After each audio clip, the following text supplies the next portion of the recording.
When I should have gone to sleep like 2 hours ago already, I was anxiously working on my timer. And well, I made it work. So let me show it off.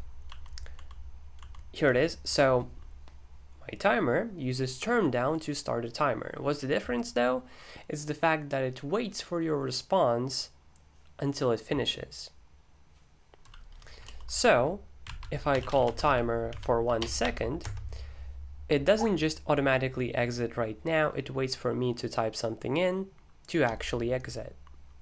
And I added new functionality to it. Now I can press C to restart. Why C, you might ask? It used to mean continue. But really it means restart, so it should be R, but it doesn't matter. And then I can press E to exit. Very, very convenient. I was really happy with it. I was going to start going to sleep. But then I realized something incredible. If I try to change until the last line, my VS Code now bugs out. This is because of the Neovim extension. And basically the way to fix it right now is by going to another tab, if even, I guess. Oh, I guess you just don't. I guess you just don't. Wow. See? Yeah. Pretty terrible. And this happens always whenever I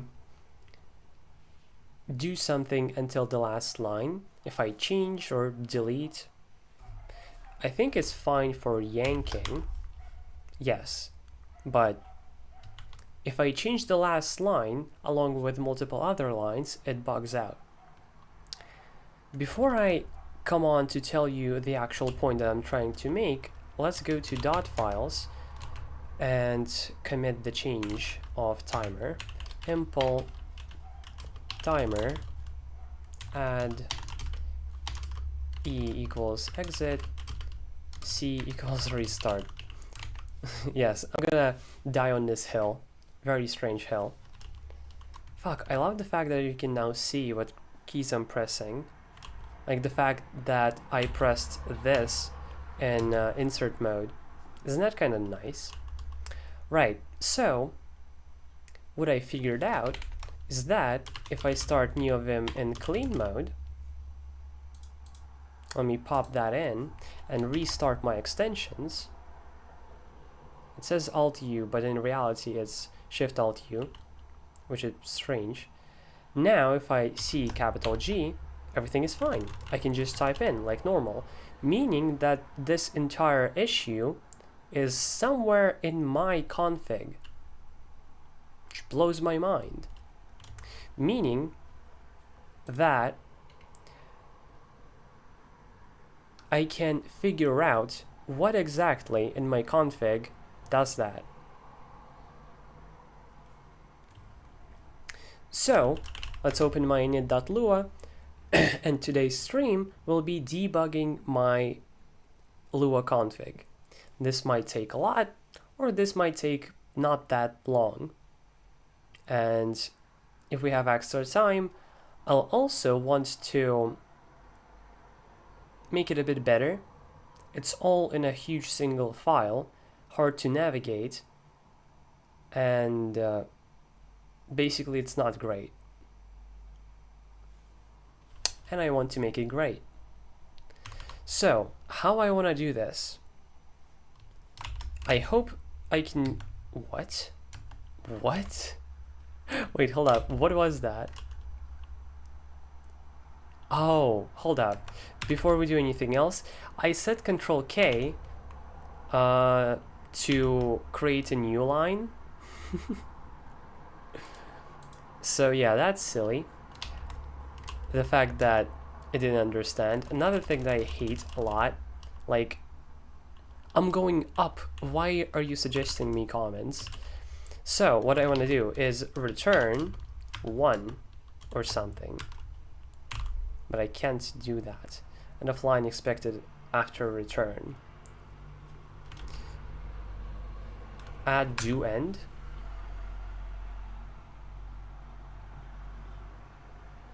No, that's not what I want. That's annoying.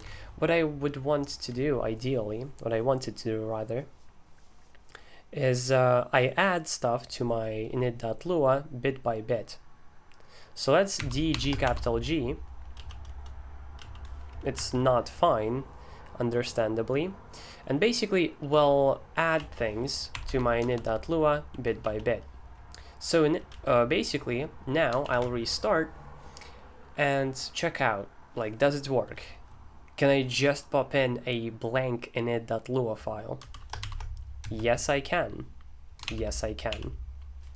And basically what we're going to do, we dap, we move here, we add. We save. Oh, I guess we can't do that. We save like that, I guess, and restart again. So this is the entire process of debugging. I could do it like in a binary way, like binary search. First I do half, then all that. I might actually do that. Okay, so it works with those. Great. Let's add all plugins. Fuck, a lot of my stuff doesn't work. I have to rethink how I do things. Okay, so no. Let's delete this and add it here. Let's save and restart. And essentially we just keep doing this until we encounter an error, and we do. We can still type, but there's this end, which we also cannot get to. Let's try again. Maybe we need to, like, do something about it, I guess. C capital G. Yeah, it's the same error again. So this means that it's that it's in some of my plugins. And probably not only, because the issue where it holds up no longer happens, but it's still incorrect. So let's start removing stuff and then adding it back again.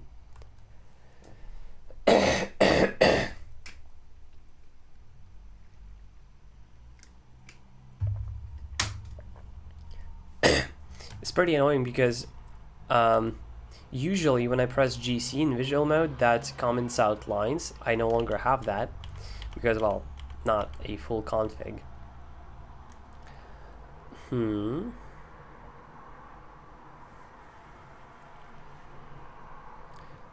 Okay, let's start deleting from down to up.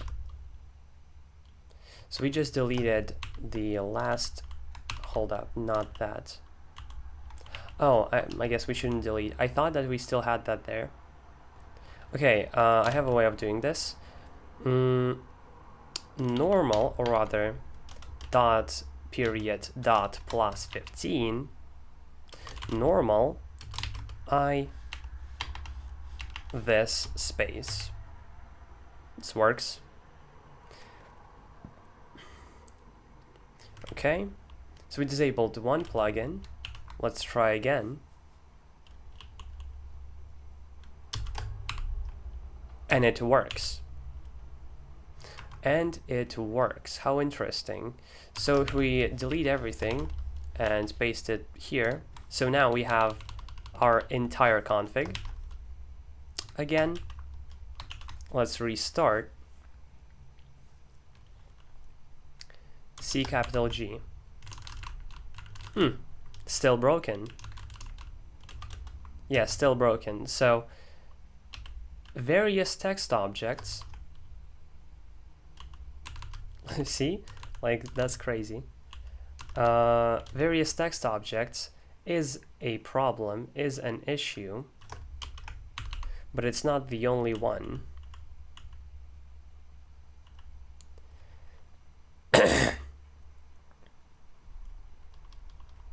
So, for that reason, let's plop this back. Jesus Christ.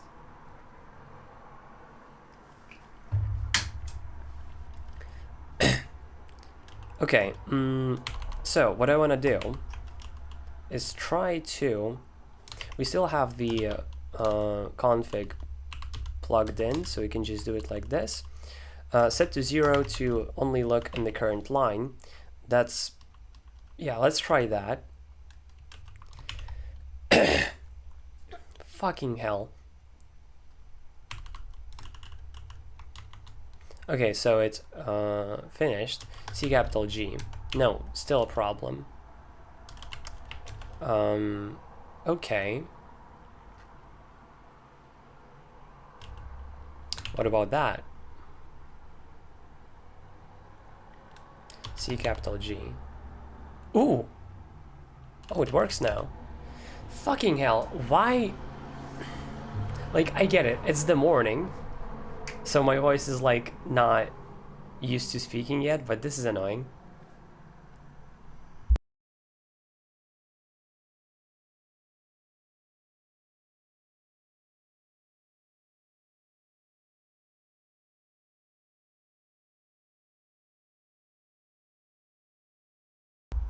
Okay, so let's try again just to make sure. Yes, it works. So the issue was with the well, that's not how it's supposed to work. Let's check to be sure. Let's reload so I can delete that fucking end. DG. Oh my god. Really? It's so there. It's so there. Yes, thank you. Okay. We reload just in case to make sure that, okay, now that I changed this, it does indeed work.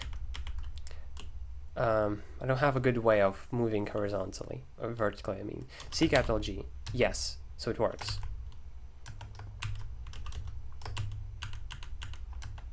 Interesting. It works supposedly, but I would expect it to...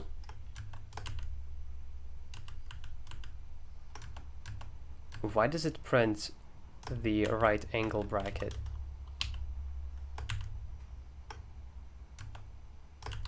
Why does capital S not work?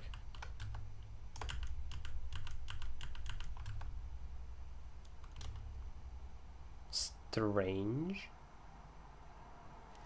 Yeah, but basically this issue is fixed if we set look forward to 0. It seems like. Cool. Strange though. Now let's start adding stuff bit by bit.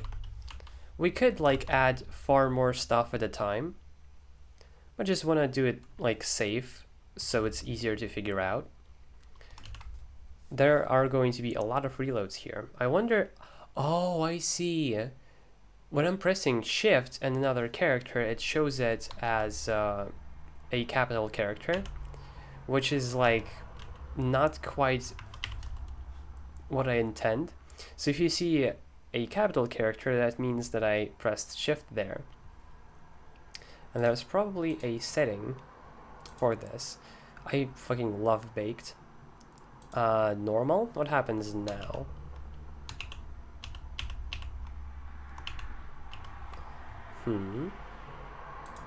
Full? Doesn't really change. Alright, let's change back to baked, whatever. Okay, so we added a bunch of like small stuff and it stops working? What? Right? Yeah. And it stops working. How interesting. Let's just make sure. Well, hold up. Yeah, so if we reload and then C capital G, it works. We add it back, reload. Okay, C capital G, it doesn't work. Well, that was easy. Wow, I thought it was gonna take longer. Let's not be happy yet though, because what exactly out of this is an issue? My immediate thought is this. Let's check if that is correct. C capital G. No, that's not it.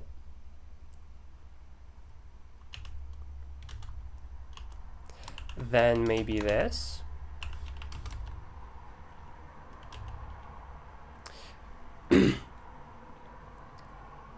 Right, so let's reload again. Usually I have a print statement at the end of the init.lua, so you can easily see when it has finished doing its things.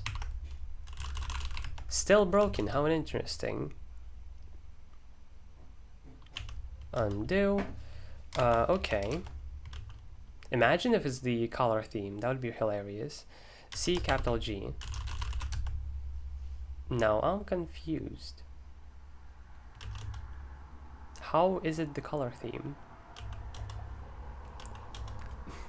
Come on, please do something. Let me move, let me do anything. Like, it thinks way too long. What are you thinking for? So in theory, and it is strange, it should now work? Yes. So let's just confirm that if I uncomment these, fuck, that's not what I wanted to do.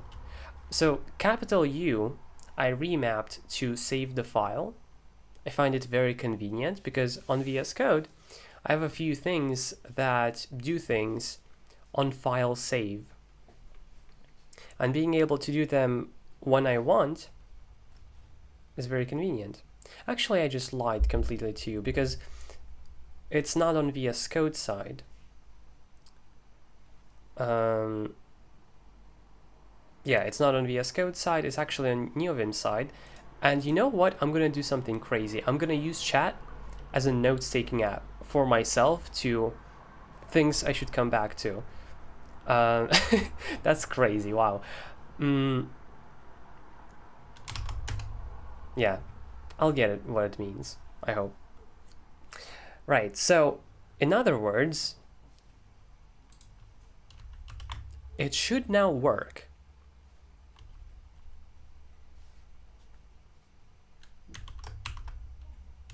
That is insane.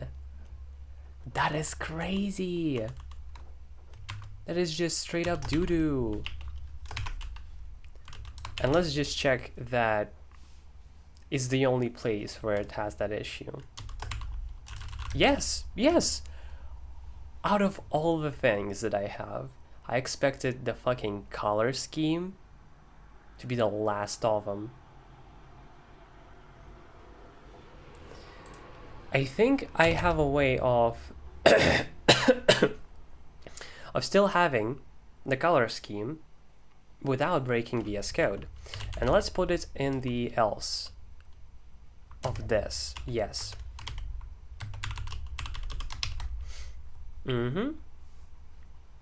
So this command will only run if we are not in VS Code Neovim, but only if we are in pure Neovim.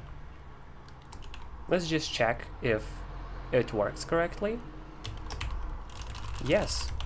Brilliant. Fuck yeah. I thought that was just this whole issue where if I touch the last line, I guess you lost. I thought that was just like a trade-off I had to make with Linux. When in reality, no. Yes, I use this theme in multiple places in VS Code. Well, to be more specific, I use Gruvbox material. I think it looks nicer. Then in Neovim, It's not very visible right now, but yeah, I'm using Gruvbox here as well, and I use it in my terminal. It's a really nice theme. I love it a lot.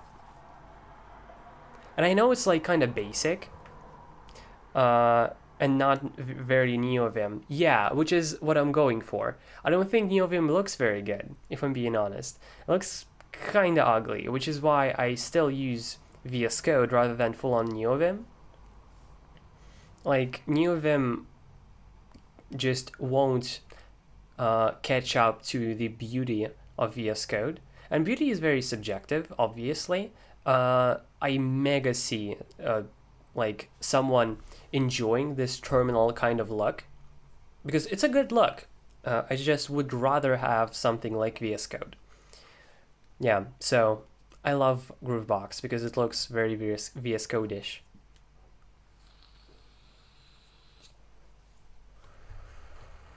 Makes sense, right?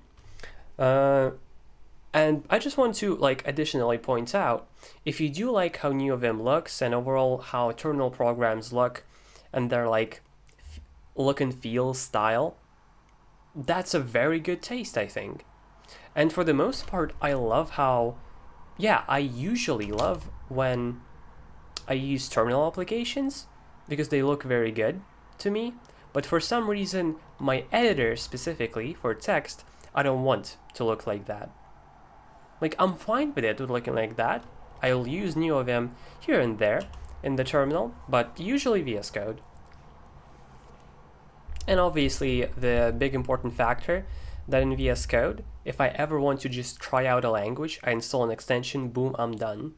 In Neovim, I would have to actually work for it, like for the LSP to start working.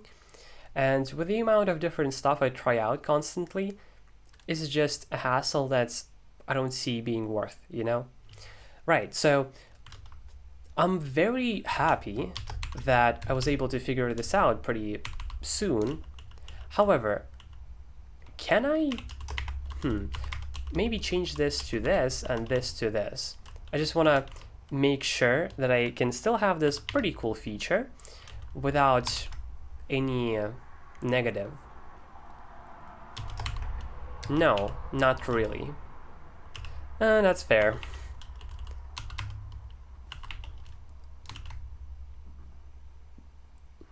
I'm fine with it not having. Maybe this, you know? Maybe this. Maybe I just turn off big, but turn on small. Ooh, okay. Small worked. What about this? Okay, I think small being 2 is very reasonable. I don't want it to be any bigger. And 2 is honestly probably more than I need. And the fact that big doesn't seem to work, that's unfortunate. After all, they probably made the extension for Neovim, and thinking of how it operates in VS Code Neovim, like, why would they do that? If, however, this video or this stream somehow reaches the developers and they're like, fix it, that would be amazing. Make an issue then. That's very fair. I just kind of don't care, I guess.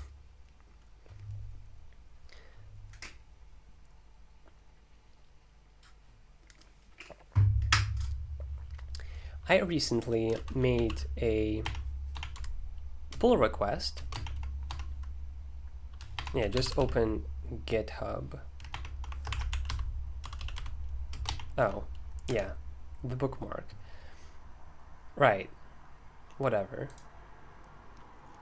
So, yesterday, I also made a PR to the fish shell, by the way, which is crazy. Like, I was so supposed to sleep, and I was making fucking pull requests to fish. Like, damn. And the thing about PRs and issues, you have to kind of prove why your reasonable idea should be implemented, when on the other hand you can just implement it yourself and start using it and like whatever. you know? So it's like a lot of effort for not quite sure what. I'm gonna put this in the description of the stream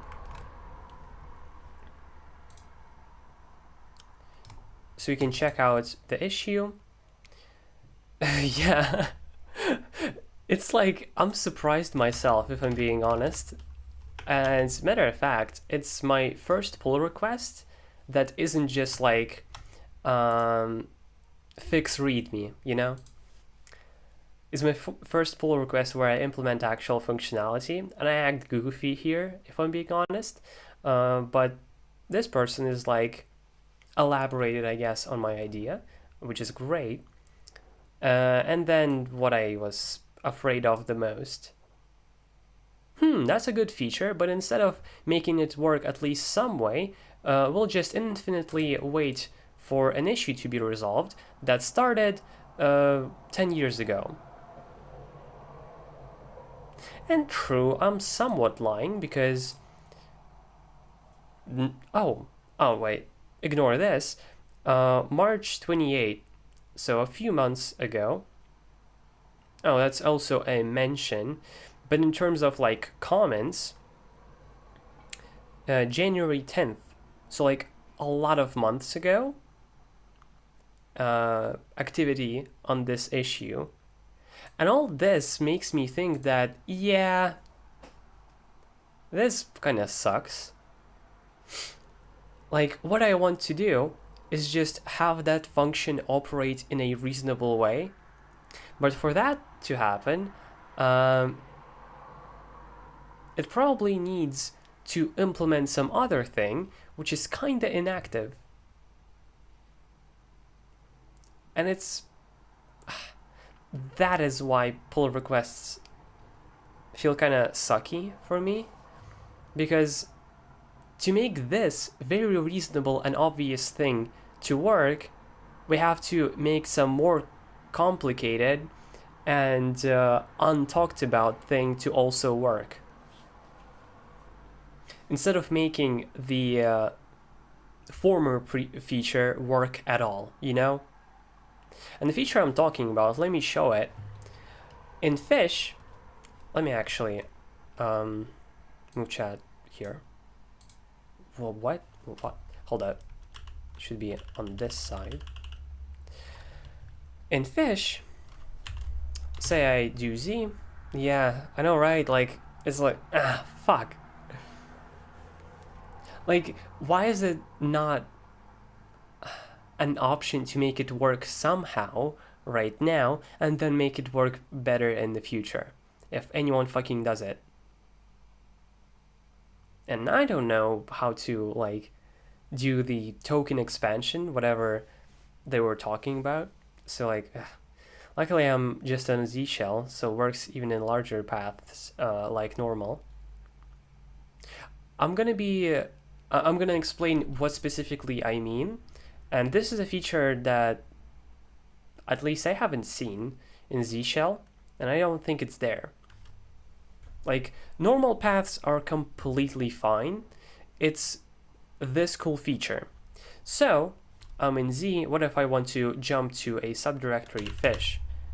And then from there, but of course on Z shell, everything else is an awful mess. That's so true. Z shell is horrible. So, I type in Fish and then press some hotkey. I have it remapped, so I don't know what it is by default. And now, once I press this hotkey, it prints ls, not of dot files, but of dot files Fish, which is amazing. But you know what's funny? This works for me, but it doesn't usually. The squiggly line isn't recognized as home, which is ridiculous, which is completely insane. So, to make this work, you're like, alright, I guess I'll just use home.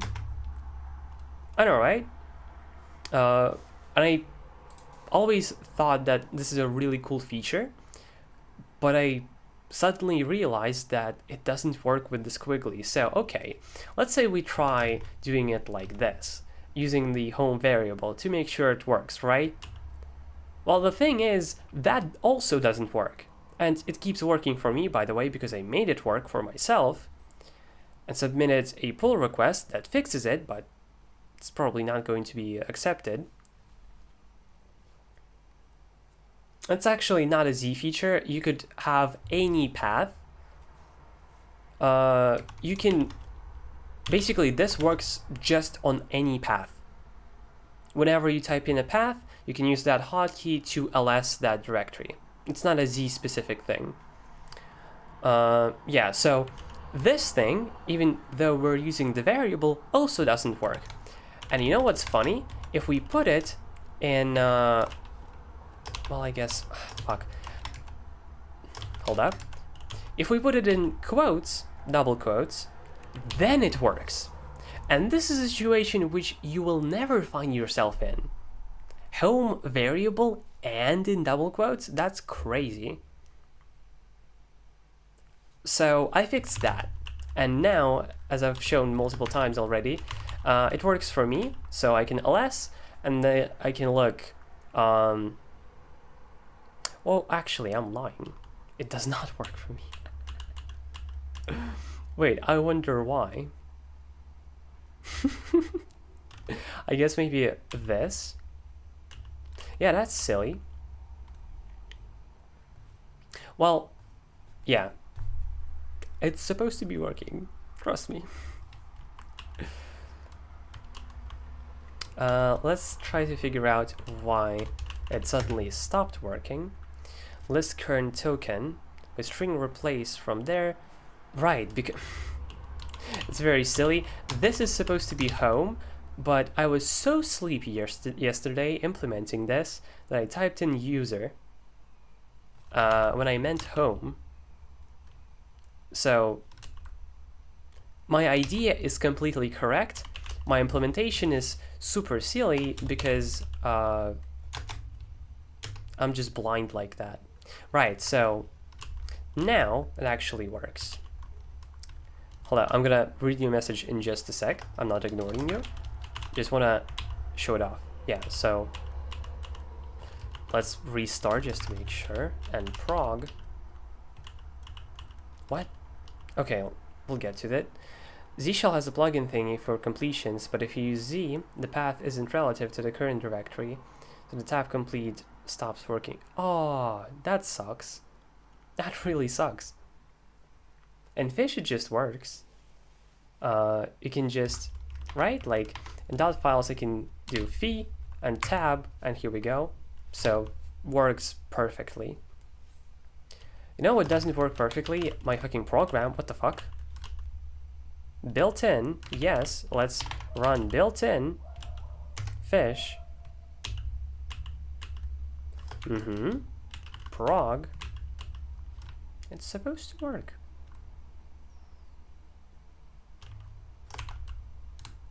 Well, that's silly. I very much recommend Fish. Like, of course, I'm currently complaining about a very, like, I think dumb thing. The fact that it doesn't work is very dumb. But if I'm being real, most things are great. Well, there are some things which are, like, questionable. Shell prompts, for example, are just worse than on Z-shell. So Z-shell has power line, or whatever it's called. Power level 10k. You know how Z lets you warp anywhere? Yep. If you type Z some subfolder somewhere on the computer and then hit tab, it does. Like, why is this? Fuck, it's so annoying. It doesn't work. Actually, it seems like it only works if you've been in that directory before. So once you have been in some directory, or rather, once you have traveled to some directory with Z, then you can search for it. Fish is so nice. A bunch of Like, why? Why here? Like, I can't fucking see. Ah, YouTube, be better. Please be better. Z shell brings a bunch of POSIX shell garbage. True. True, true, true.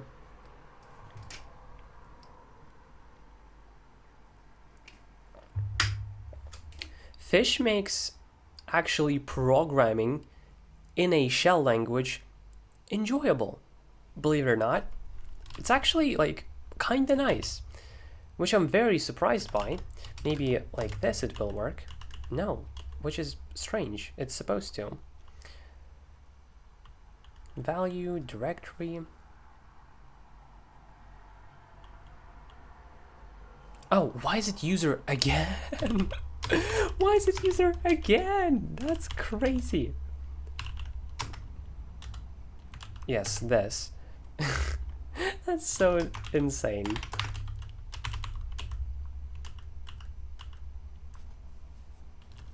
What I'm saying is that Z can find, like, and of course they can't like right-click, remove it, or move it. It's so insane. Let me do something else. Let me just move the chat here. What I'm saying is that Z can find the subfolder, but the autocomplete can't. Oh. Oh, that's interesting. Huh. Yeah, that's interesting. I think I understand what you mean. Like, yeah. Huh. Cool. A cool feature of Z shell is that you can do something like Rust and basically the subdirectory in Rust, whichever one is like the most recent, I guess. It's such a nice feature. What's not a good feature is the fact that this fucking bullshit doesn't work. What? Why?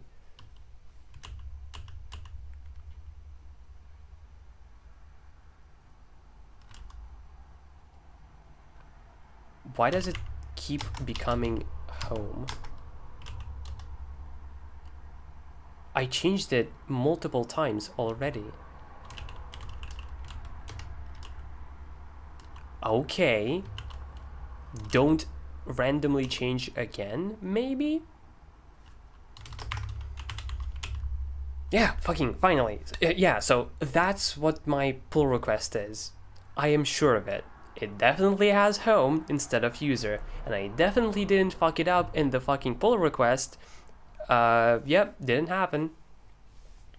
But talking about Z, I installed it just yesterday. I had a stream where I was installing a bunch of programs, and right now I have quite a lot of sticky notes on my corkboard, and with programs that I need to remember to use, basically. Yeah, finally it works.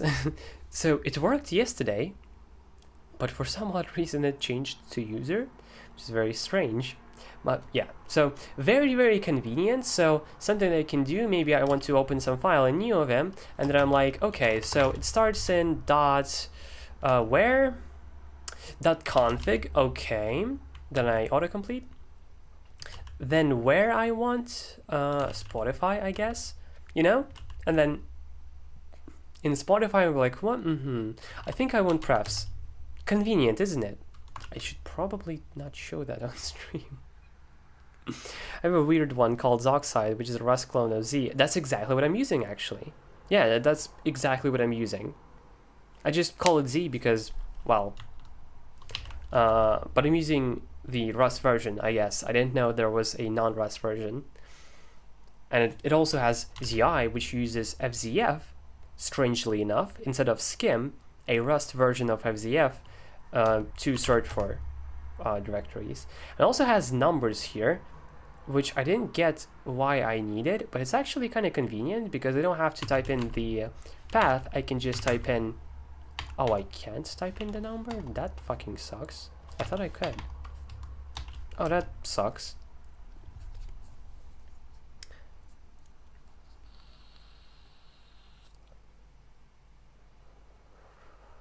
And the program that you see here in the corner, showing you what keys I'm pressing, is called Screen Key, which I also installed yesterday and I'm very happy about.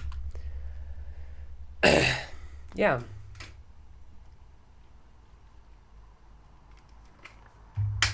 A few more stuff. If you're interested, you can check out the VOD later. I aliased it to CD because I wanted to cause problems. Fucking based and thrill-pilled. What if I more actions keep on all? Really, that's not a thing here. Screen key is nice for streams, absolutely. I feel like it's going to be nice for videos too. Whenever I make a Vim specific video, showing what keys I'm pressing is very convenient. But for stream especially, like I'm going at my natural pace, like not slowing down for most things, just doing things, and you can kind of track what the fuck I'm actually doing. And maybe steal some habits, some Vim habits, or maybe point out my mistakes. So it's very cool. Right, I just had something pop into my head. I listed it to see because I wanted to cause problems. Right, I wanted to keep chat on all desktops. So now, whenever I switch to another screen, it's going to be here. I wonder if it actually renders this many windows, or it automatically moves this window to every desktop. I think it moves it, because yeah, I think it does.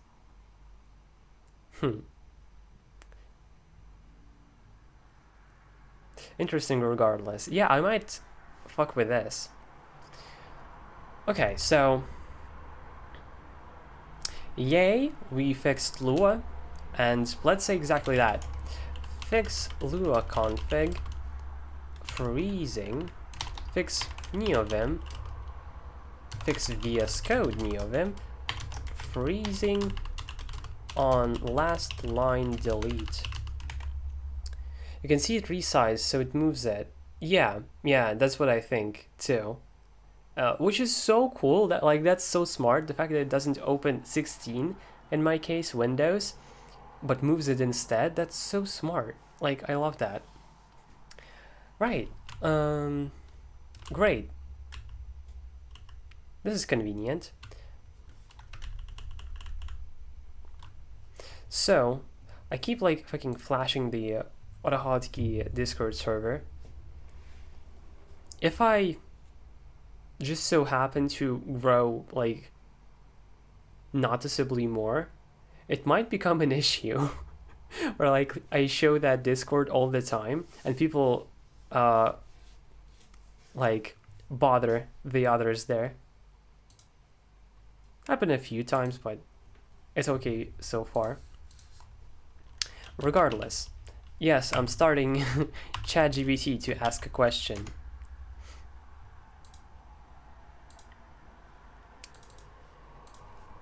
And the question is, how do I split my Neovim Lua config into multiple files? That is what I want to do.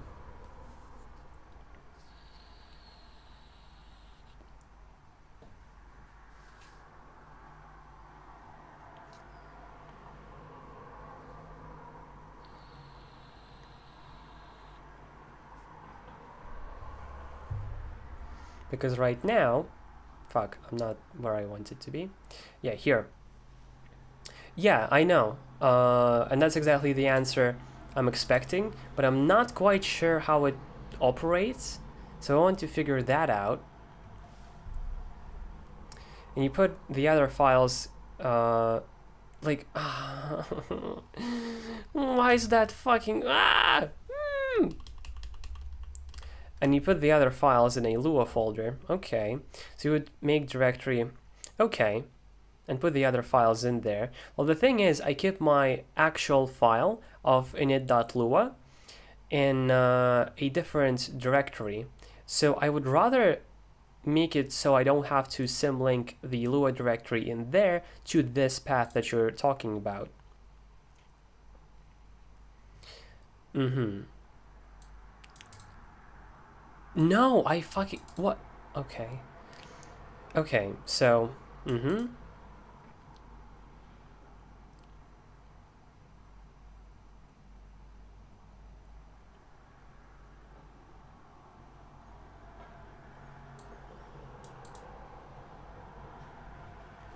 The Lua files are run in the global namespace.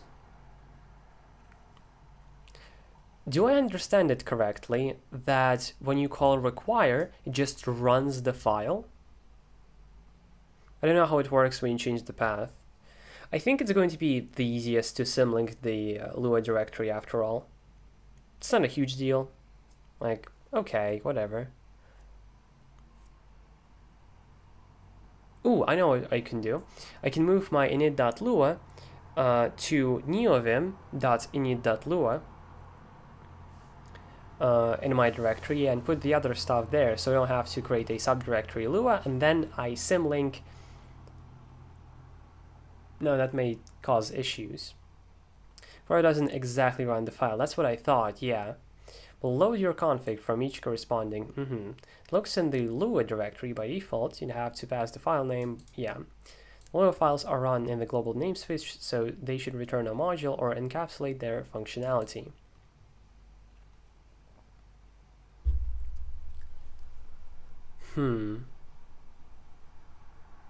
For the most part, most things just kind of run, you know? So if I can split my files just to just run different things, that would be very convenient. You seem to have knowledge over how it works a bit better than I do. It will run the file and it returns whatever the file returns. And then if you call it again, it caches the result. That's brilliant. That's nice. That's very nice. Thank you. Okay, well in this case, we make directory. Basically, init.lua is an exception and everything else is on the Lua path. Yeah, okay, yeah, that makes sense. And I think I remember looking at the package path for some reason, so I understand what you're talking about here. So what I'm going to do right now, init.lua is in my .files directory. I'll copy init.lua to, not testicles, but to Neovim, a folder that I'm going to create here. Then override the symlink that I have to .config neovim. In that case, I'm so lucky to have you on the stream, because I'm very bad at Lua because I hate it. But maybe thanks to knowing more stuff about Lua, I can come to hate it less. Because as Cloaker have said many times, mad because bad. And it's true. I imagine or guess that I'm better than you on Neovim specific stuff, but so maybe if you like have questions about that, I can scratch your back, you scratch mine, you know? So let's create a directory Neovim, copy init.lua to Neovim, and then link -sf, just to be sure, prog.files neovim init.lua to .config neovim. No? No. Nvim, I guess. Init.lua. And now we can remove init.lua. Cool. So we go to the settings and change some stuff.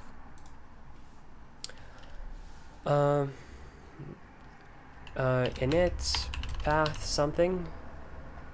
Yeah, let's just put it to the symlink. I thought, like, when I was trying to fix the issue that we fixed already, I thought that maybe like it's because I'm specifying not the path that it expects, but no, it did nothing. .config neovim init.lua. Yes, that's correct.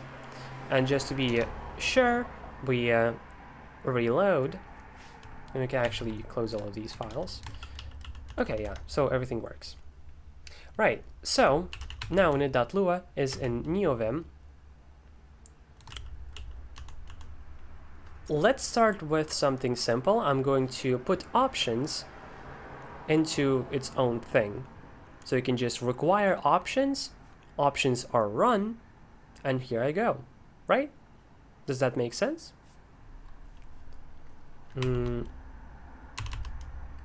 I think it does. I'm not sure though. Let's z to Neovim. What? Oh, there was no auto suggestion. But I could tab. And by the way, this that you're looking at, it's not me configuring some prompt. This part of the prompt is written by me in Fish, fully in Fish, and this is written also by me in Rust. And I'm honestly like pretty proud of it. That sounds like a good plan. Okay, that's great. Thank you. Let's touch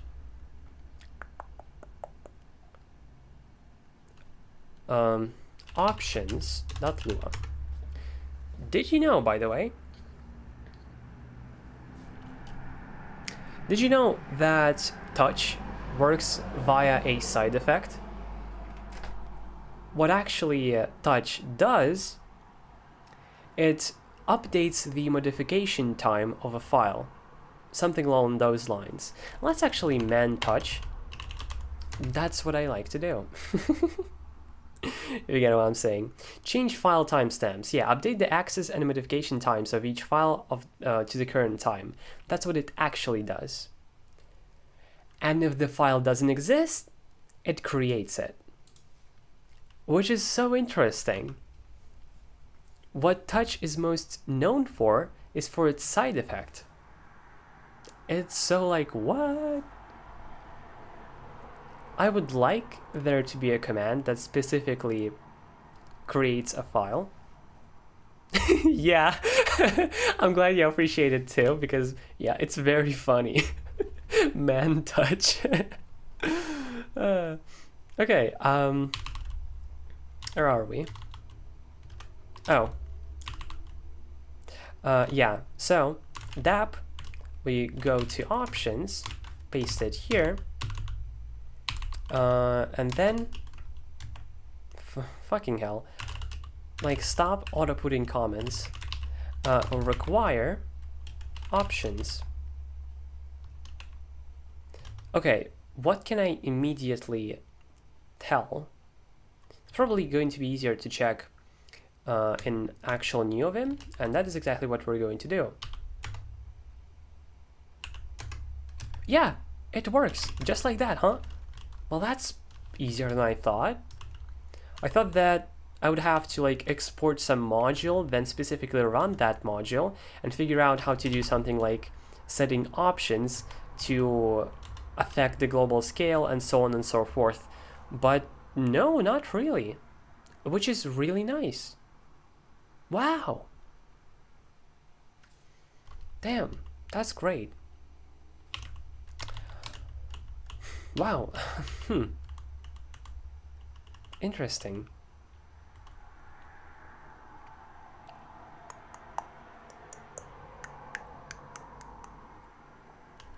Okay, so wow. Let's require, and I wonder if it has it. Require plugins, and it's like, oh, there is no such file, and it doesn't see that. I fucking hate Lua. In Rust and C#, this would be a compiler error, I think. Definitely in Rust, but maybe in C#. And you could like activate a code action to create that file for you.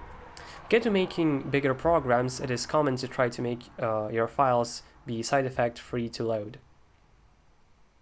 Yeah, definitely. But this is not really like a Lua project per se. It's just a config for Neovim.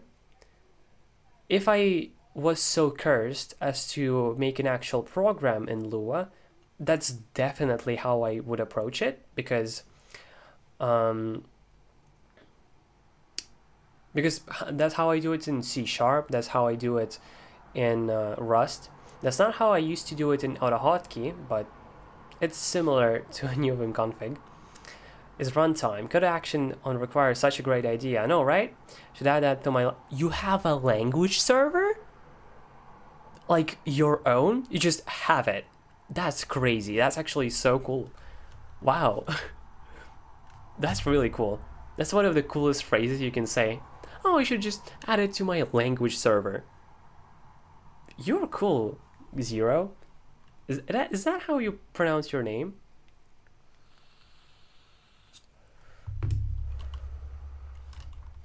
Let's touch plugins, which is also not as funny as men touch, but also kind of funny. We just go to plugins. Well, can't say it's wrong because it literally isn't. Okay, D capital R. Okay. If you cared about pretending you cared about side effects, you'd make options.lua create a table that returns a function that does the options. Yeah, that would be probably more or less the idea that I would go for. I'm not comfortable with Lua features enough to immediately come to this solution. But that's what I would do in a different language where I would know. So yeah, that's very correct. But here I specifically want side effects. 0 is fine. Okay, cool. I'm trying to think of a cool way to copy this entire thing. Oh, I know. D2 this. Okay. D3 this. Brilliant. And we require plugins.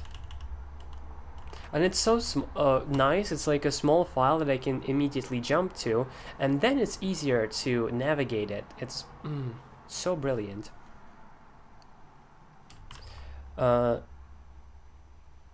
This I would call post plugins.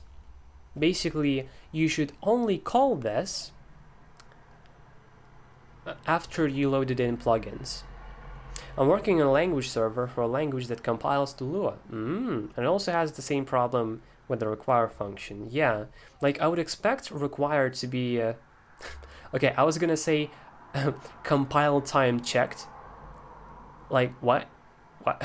Lua is runtime. There is no such thing as compiling Lua. Maybe technically there is, but that's not really the usual workflow, you know? Building your own language server is not fun. I can imagine.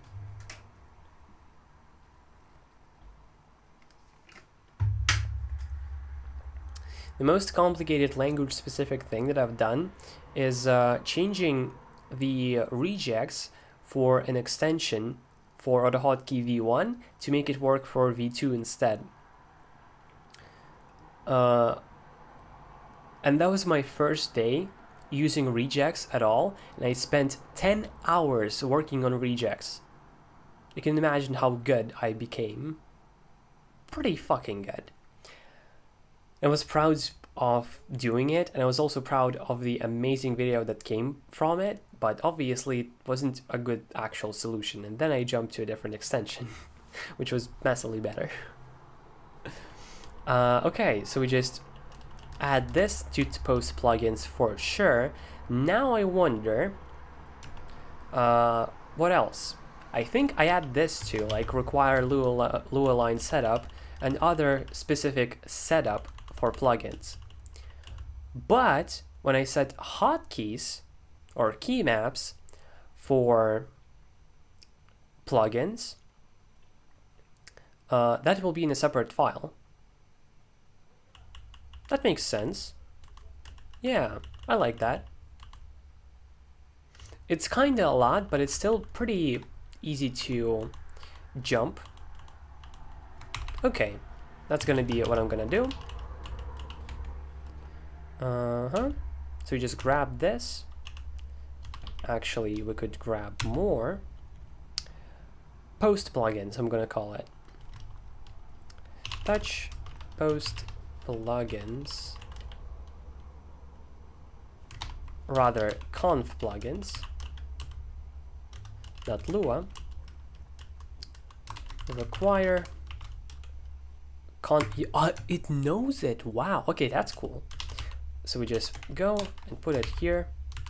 The module system is one of the things that I like about Lua, though. A module in Lua is literally just a table, so everything you learn about hash tables in Lua is exactly the same. That's cool. I really like modules in Rust. So the biggest, like, I have experience with modules in very different ways. I think there might be a way to something. Right, so I knew about modules in Lua, but I didn't actually know about them. Like, I wasn't sure, so I wasn't using them because I was pretty much afraid. A way to tell Packer to run a thing after a plugin is loaded. Yeah, I remember that it's like something that you can do. Basically, this whole require Lua line setup, we could instead put here. That I know I could do, but I specifically don't want to, because then this huge ass fucking thing appears in my list of plugins that I use, making it very inconvenient, you know? There's even an argument to be made to move this out to conf plugins. But I'm fine with it overall. It's small enough. So yeah, I'm aware, I just specifically don't want to. But thank you for the idea. Right, one thing that I enabled trying to make the issue not as bad, which is now not an issue anymore. Final new line. I set it to be true. Let's disable it. So VS Code will insert a final new line for you automatically. I don't actually want that, but it fixed somewhat the issue of getting to the last line, because I just don't get to the actual last line, you know? Right, so conf plugins will just have configuration for plugins specifically. And then we have map plugins, or other key map plugins. Okay, yeah, that makes sense. Wow, this is simpler than I thought it would be. Key map plugins. Damn, I should have gotten to this way sooner. Require. I also love that it recognizes these. Kind of expected it to not, but the language server for Lua is better than I expected to be.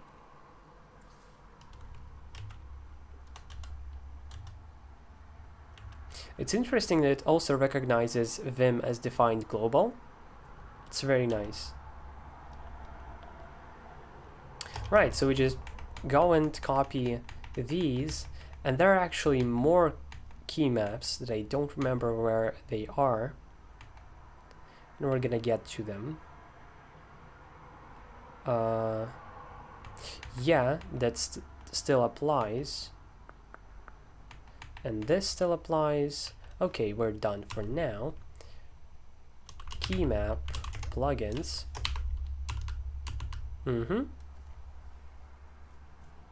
This file is a bit bigger, but it's pretty like, once I know that I need to change a plugin key map, getting to the file and then scrolling here is much nicer than scrolling through the entire init.lua.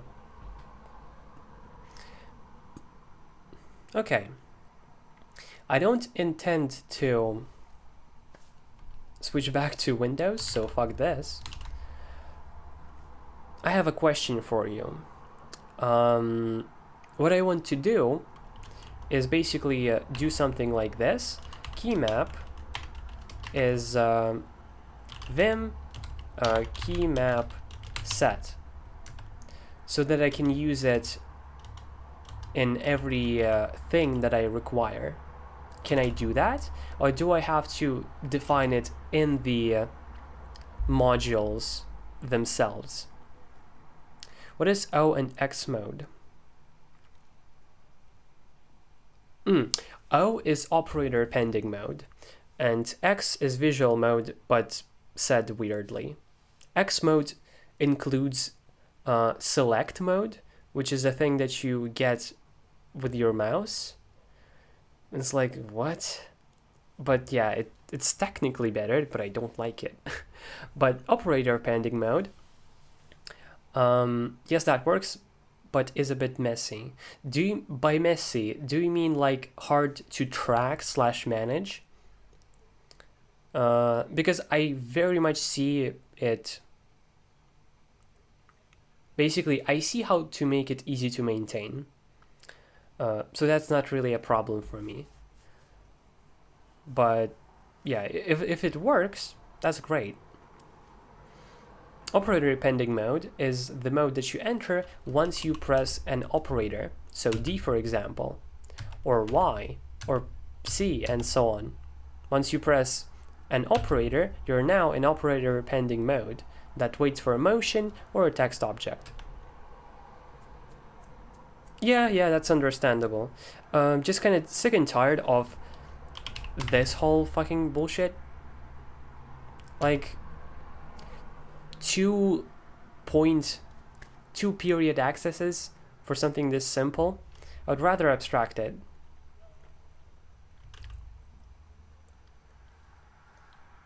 Yeah. So while we're at it, if we don't tell it local, map would set map as a global. Yeah, I noticed that. So let's do it this way. Map is vim key map set, and it's like, oh, did you mean a global? And I imagine, yeah. I like that. That's fine.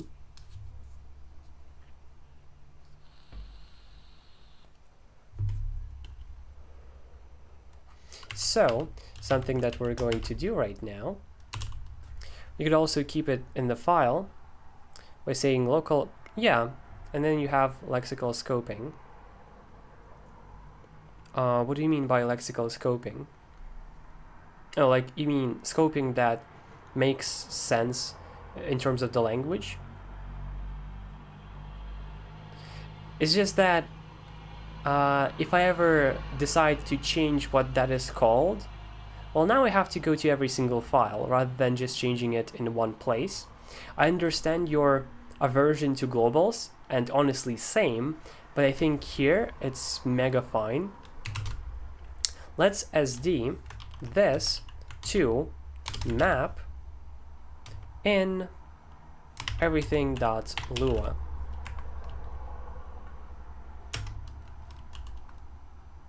Well, that's nice.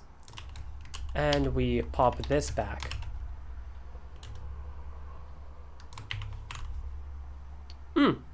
And it recognized it as global. Isn't that nice? That's great. That is great. I love that.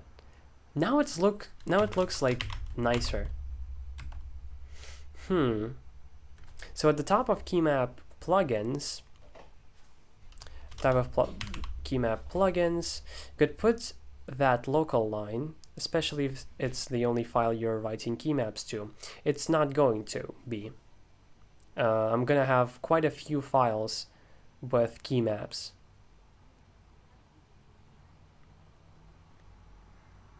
It doesn't display map as a function, which is a bit annoying.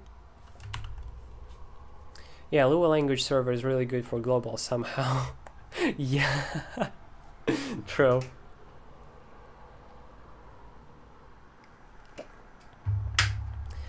Well, it's not a big deal that it's shown us not exactly correctly, but like, yeah, it's fine. It's not a big deal. So conf plugins and options will not be defining what they're called, keymaps, because it would be kind of against their idea. Keymap plugins specifically does keymaps for plugins. Then I'll have VS Code key maps that sets key maps for VS Code, then Neovim that does it specifically for Neovim but not VS Code, and then basically there are quite a lot of them. I still have 750 lines in my config to tell you how big it is. So yeah, quite a lot of mappings. Mark fix. 2 fixes, and that's the only fixes I have. Both of them are fixes. Like, I would want Russian, like the Russian layout to work to begin with. So it's a fix, not a feature. Mark fix in a similar fashion, because normal marks just kind of die. I want to do this and this. And then we 2dap.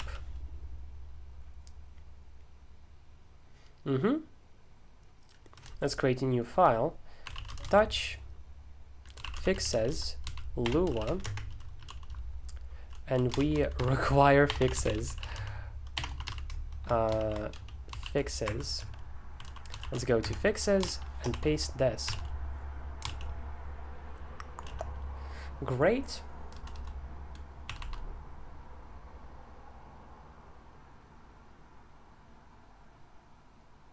Well, these are going to need to be global.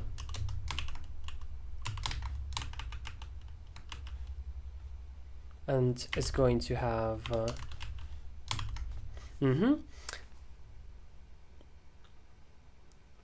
yeah. So first section, function object remaps, then global screaming variables. Instead of touch on the terminal,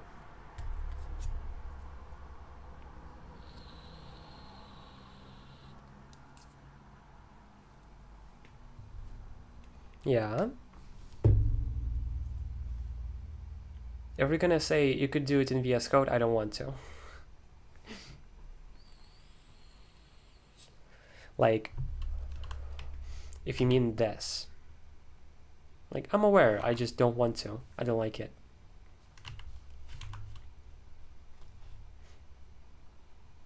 Yeah, YouTube sometimes does that. YouTube is fucking horrible. A lot of things. It just sometimes eats messages for close to no reason. If you say, oh, I got caught in a trap, you'll get blocked because you have the word trap in your message. Cool, I guess, but I would rather have power of that. My list of blocked words has 0 words. Yet it automatically blocks, and I have no way of undoing that. It's like, what? That's so annoying. Now, a big question. I have a few global functions. Can I define them in a module and then, I guess, re-export them as a global? Short for edit file name. Interesting. Edit, and then, wait, what do I call them?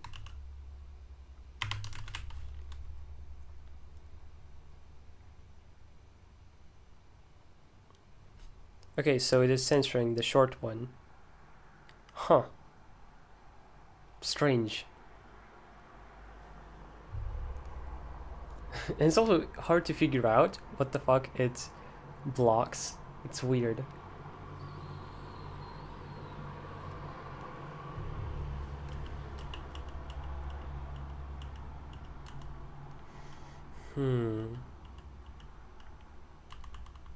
Yeah, I would still ideally have these functions in its own file. I don't want them to stay in it.lua. So can I put them in a module and then still have them be global to all the other modules? Is that a thing that I can easily do?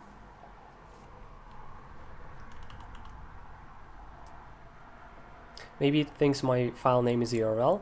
Oh, that's actually possible.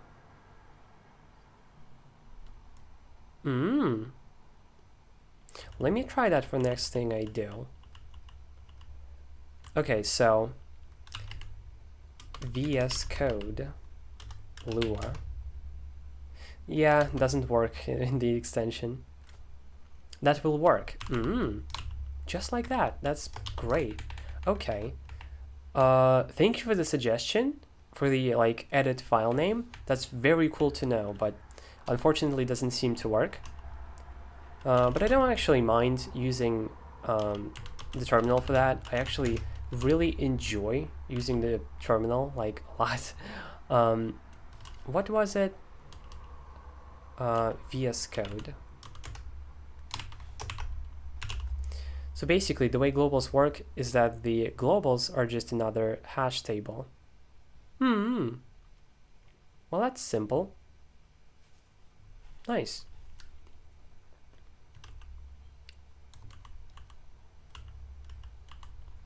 Function fooEnd writes to that global table. Right. Yeah, that's nice. This makes a lot of sense. You do indeed know a lot about Lua, huh? That's great. We have fixes, keymap, plugins, conf plugins, and plugins. I want to arrange them. So options should definitely be the first thing. Also map is expression, also right, yeah, makes sense. Well, since it's also a global variable. Okay. That's a really nice detail about the language that I didn't know about.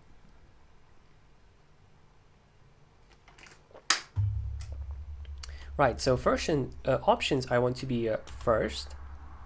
And wait, this is not VS Code. Hold up. We're gonna get to VS Code later. What I actually meant is I guess functions, touch functions. Functions, basically my functions. That's the fun part of, are there? Maybe as I learn more about it, it becomes more fun to me, and I hope that's the case. Every single data structure ever is just a hash table. That's pretty simple, but limited, and my biggest gripe with Lua, like it makes sense for the language, but I don't personally like it, is just how, like, it's like too simple, where in my mind it lacks features. For what it is and for what it's used, it makes incredible sense. I do understand that, but it's annoying to me because I'm so used to having these incredibly useful features. I say that even though I like programming in Fish, which is also simple in a similar way, but it does provide you like more options, I guess. Yeah, more ways of doing things in an easier fashion than Lua does, in my experience. So I'm not a huge fan of Lua. Right, so options first, functions,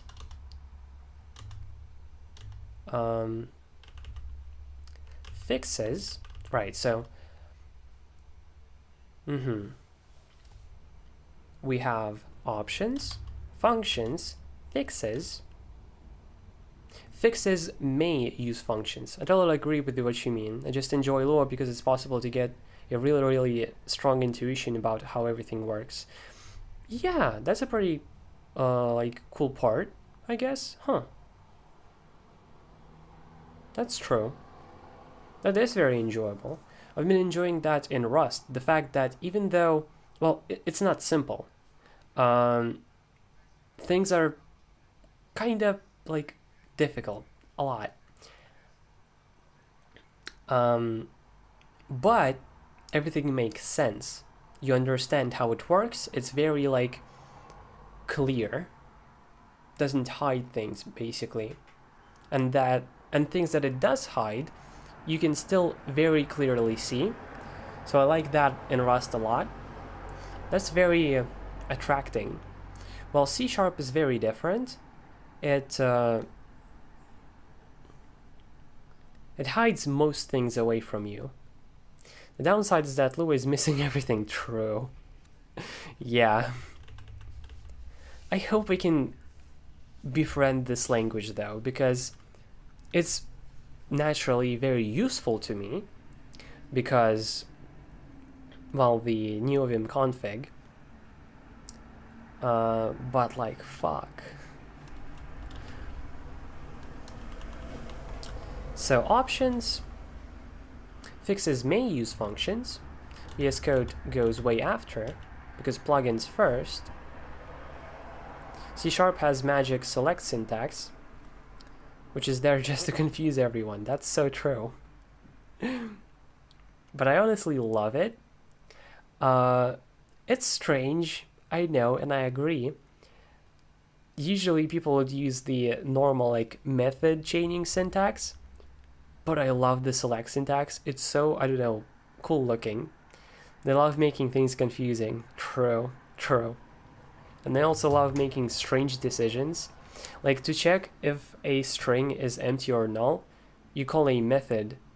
You call like string is empty or null, or is null or empty, and then pass the string there, which is so strange.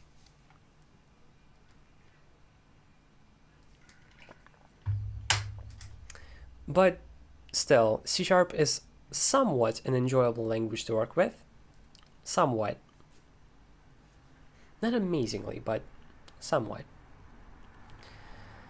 I actually reconsidered. I think VS Code should come before plugins, which is not true because I probably have some key maps that already expect plugins to work. So okay, we have plugins, we first load them in, then we configure them, then we make key maps, then VS Code. Okay, so we have options, require, functions, fixes, okay, fixes, plugins, conf plugins, key map plugins, VS Code. Okay, so let's just DII, very convenient. Hold up, can I DSI? I can, holy shit. And here, require VS Code. Right, it shouldn't be here, it should be there. Let's just reload to check if everything works. No file, right. Forgot to do a very important thing, to actually make a symlink. So we ln-s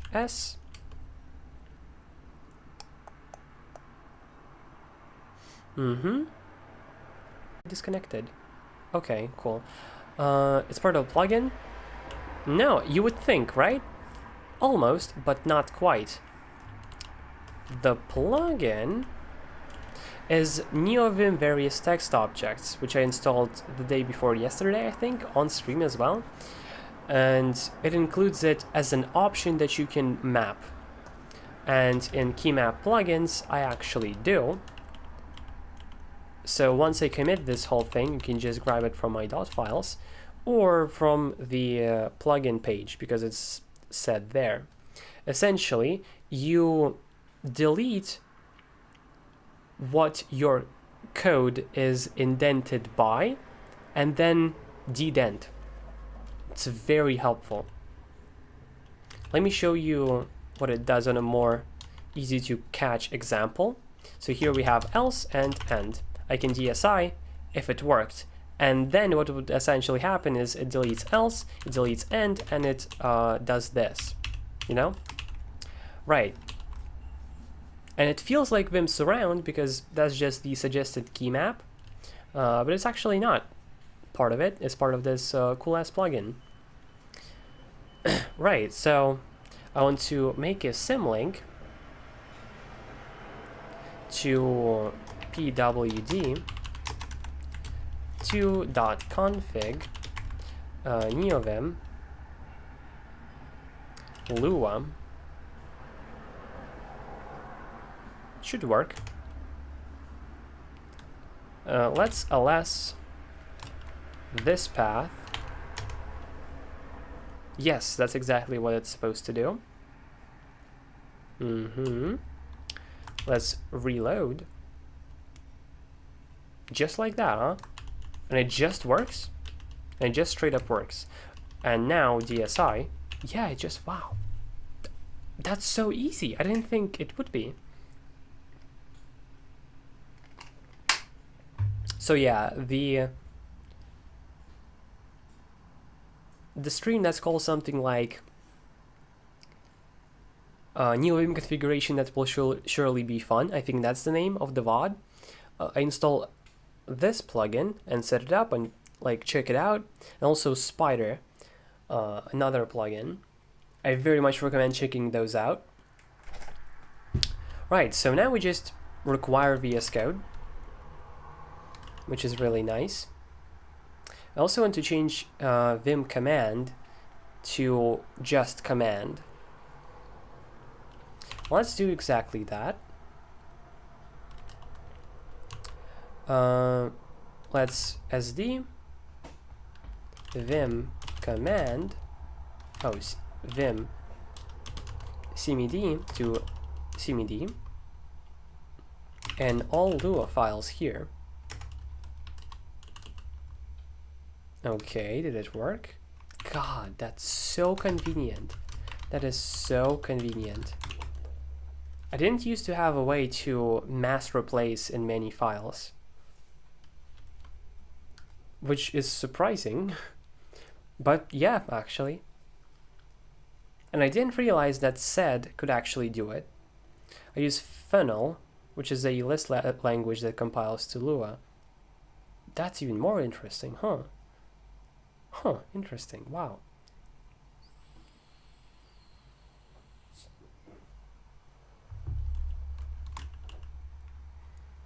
Right, so yes, we put everything that we needed in VS Code.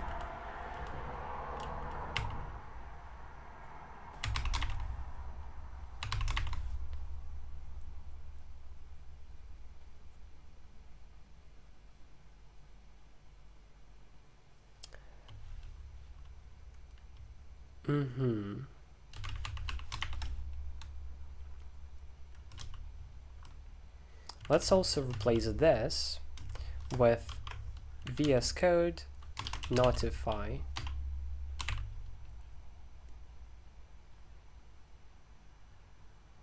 Yeah. It's honestly like a pretty damn good language server. It doesn't do all the things that I expect out of a language. The best language server that I've ever used is for C#. I press tab more than I write code there. It's so good. Then the Rust one is fine. Everything else is great though about Rust, but the language server is fine. It's okay.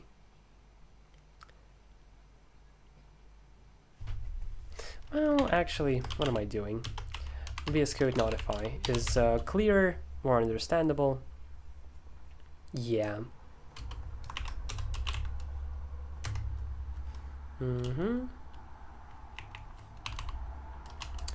VS Code notify is Vim function VS Code notify, and then it like bloop. Yep, it bloops. Same thing with, we'll actually do it later after we actually do this. Change this in Neovim. VS Code call.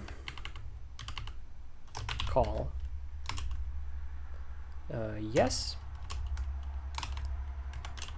VS Code call Vim function VS Code call. And there's no such thing as VS Code notify visual on Linux because it already is. So it's better than on Windows, unsurprisingly.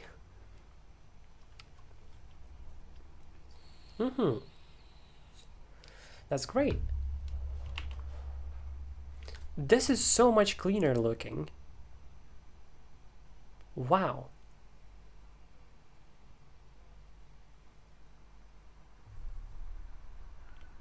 Huh.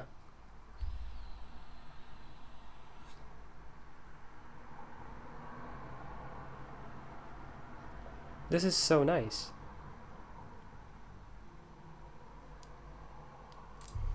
We can actually make this separated.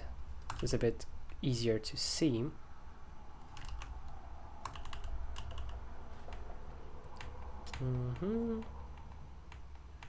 There's not really a need to have them be connected. So let's just unconnect them.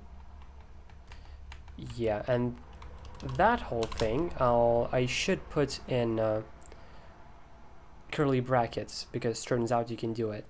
I didn't know. I lacked critical information. Wow, this looks so much better now. Okay. And the reason why I name so many things is that I can use this to go to a symbol. This is why if we go here, I have functions for every single mapping, so we can go to it more easily because I had such a huge file. So I might revert some of those, but maybe not. I guess they make things more readable in a way because there's an explanation for every single mapping. Right, so DII. I'm not even going to bother and just call it touch, not VS Code. Not Lua. Wait, what am I doing? Move not VS Code.lua nvim.lua. Require nvim.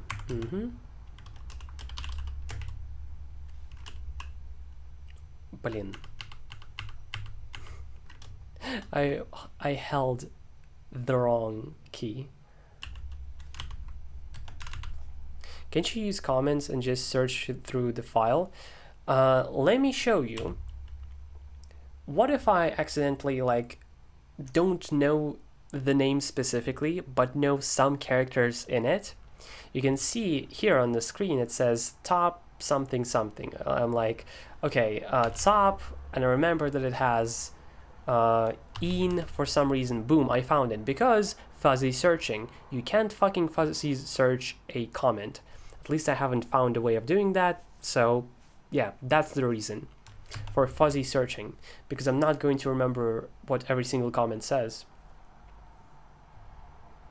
The definition and usage, that too, I guess, that I don't really use, because all the mappings are always after the definition, so it's like together. Yeah. If I had a better tool, I guess, to fuzzy search comments or something like that, I would definitely be using comments instead. Because this is kind of clunky, like that's a bit too much. I do see that, but it's just the best way that I have right now. This is so like small and simple now. That's brilliant. And now we have still, well, the file is half as big, if not even more than that.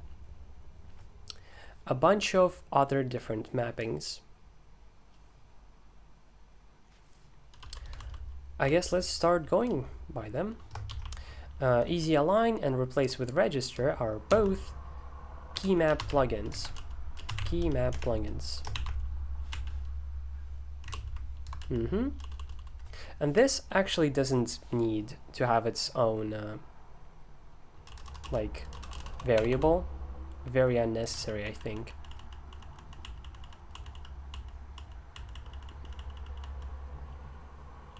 Yeah, pretty unnecessary.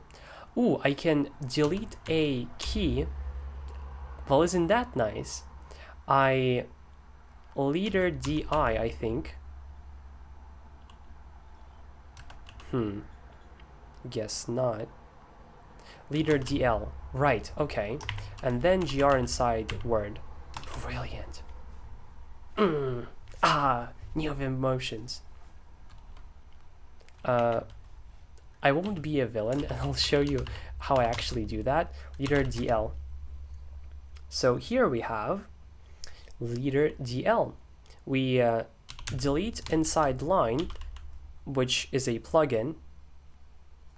You have a map for capital L to scroll down and for capital H to scroll up. I'm also going to explain that.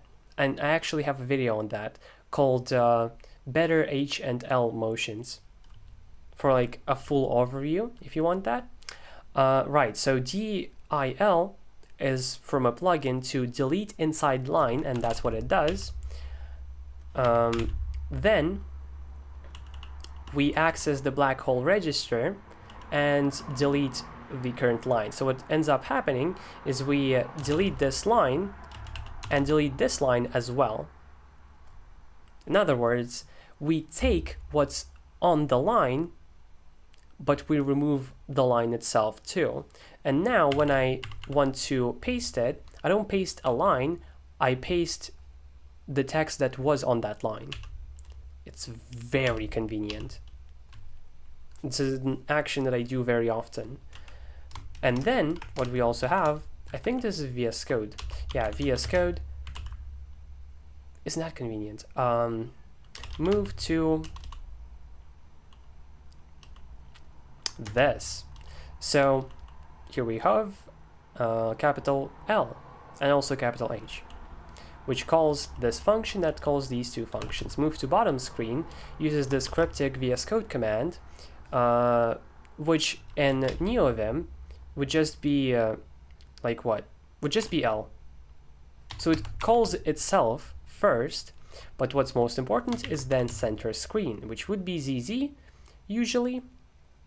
But on VS Code, you can't just remap to ZZ because it won't be understood. Therefore, you have to call the actual function that VS Code calls to center your screen. So it moves to the top of your screen or bottom and centers your screen there. The new line character is very annoying if you want to paste in between something. I know, right? Like, I hope this key map is going to be useful to you because it's been to me. Most definitely. I keep forgetting it, if I'm being honest, but it's very convenient. I always just do things line-wise, but then J all the lines back together. I find that kind of annoying to do. Just too much moving, you know? And then, like, what if I want to paste it inside? What do I do now? I have to split the line? And now, like, what if I get weird formatting? So it's kind of easier that way. Like, boom, yeah, DL, go to C, paste. Very, very convenient. Where were we though? In key map plugins.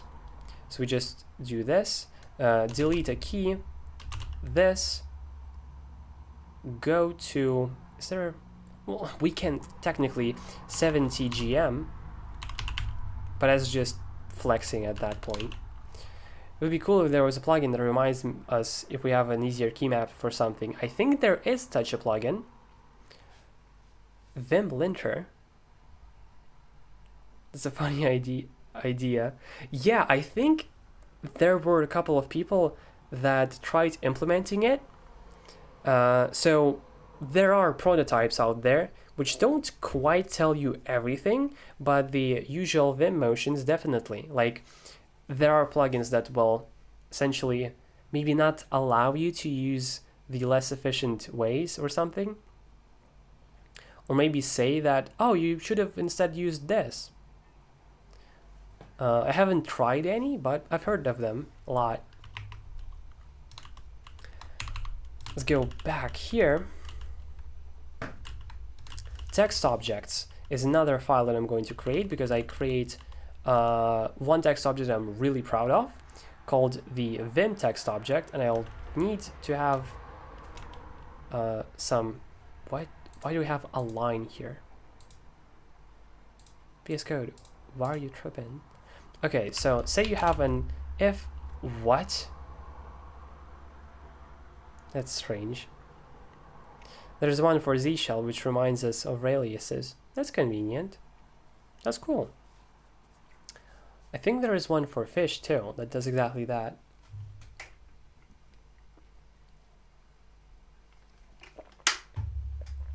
So let's say you have if condition code, and I want to specifically delete this entire if condition along with the code. You could say, oh, DIP, right, but what if code and, let's do it smarter, and code. I can DIP because it deletes that. If I do d%, it keeps the line. If I do d%, dd, well, yeah, that's kind of annoying to do in 2 steps. The IM text object selects all of it, including the line. So I can dim to delete a block of code, which is curly bracket separated. I use this text object so much. I still don't get why. Like, why is there a line?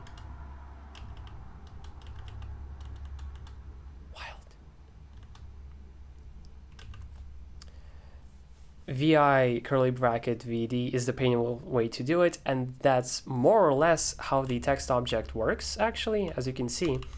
That's pretty much what it does. Not quite. And there are quite a lot of variants. But it's the idea, more or less. So it even supports if condition. I hate this style. Now we can use DIM to also grab the line above, meaning that you're using this style and you can still use this text object. I also have a video on it. A few videos actually. But there's some tree-seater magic way to do it, probably, but with tree-seater I would actually have to have an LSP, and I don't really care to have one. Because I would have to set up the LSP for every single language, and that's nah.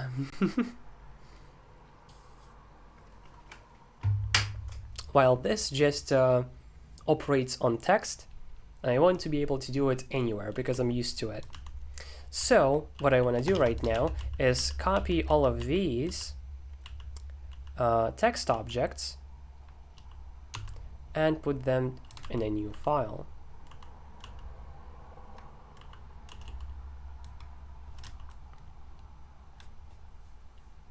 Is it?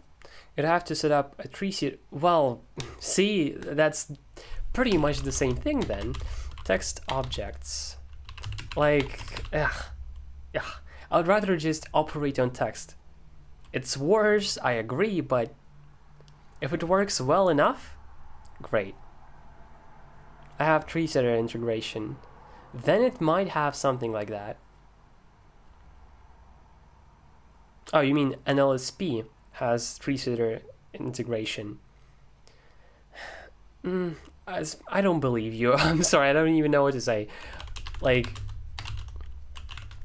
because it's extra configuration, the reason why I'm using VS Code still is that I can just install an extension, boom, done.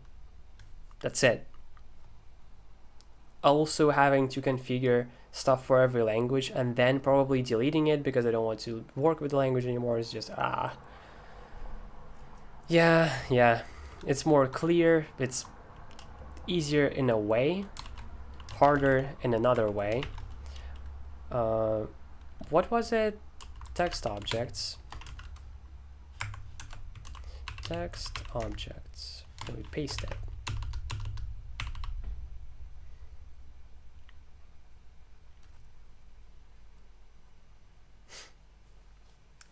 ts install Rust, ts install C#, ts install Lua. Is that the end of it? Is that it? And the biggest question, is that LSP going to be as good as it is on VS Code? you should not underestimate how incredible the LSP is for C#. You have to install a few extensions for it, but it's so damn incredible. It does everything for you pretty much. The code actions, the auto completions with AI, all that. Yeah, like I definitely see the world of tree sitter and LSP and all that in pure Neovim. I see it. But I feel like it's just gonna take a lot of time out of me, and I already spend way too much time on configuring. I mean, like, spend almost 2 hours today and spend most of the day yesterday, and it's like, it's way too much already. With tree sitter, I feel like I would be configuring even more stuff.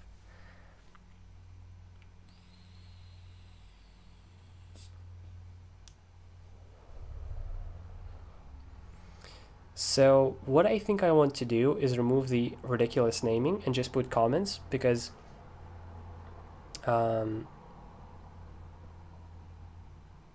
this isn't going to be big enough for me to have difficulties with going through stuff. Yeah, I'm glad you do. I see the appeal, I guess, and I'm honestly the type of person that would be like interested in that, but I just can't afford it. Right, so motions. There are a lot of other stuff that we have here.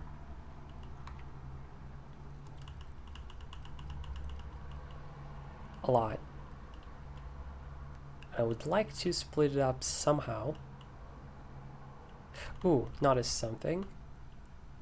Let's go from down up, because for some reason it's easier for me to read things from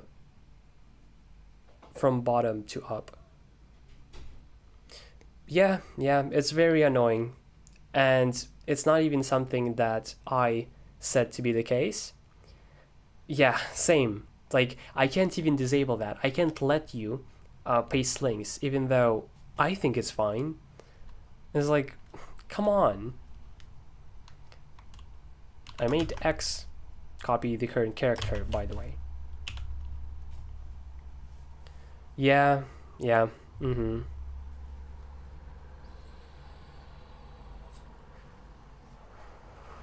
Like, if I need you or want you to paste a link, how the fuck do we make that happen? Like, what? I'm not going to create a Discord server just for that. And you're probably not going to join just to paste a link. It's annoying, like, for both me and you. It's like, what? What other solution then? Fucking some complicated curl command or something? I don't know. It's annoying as fuck.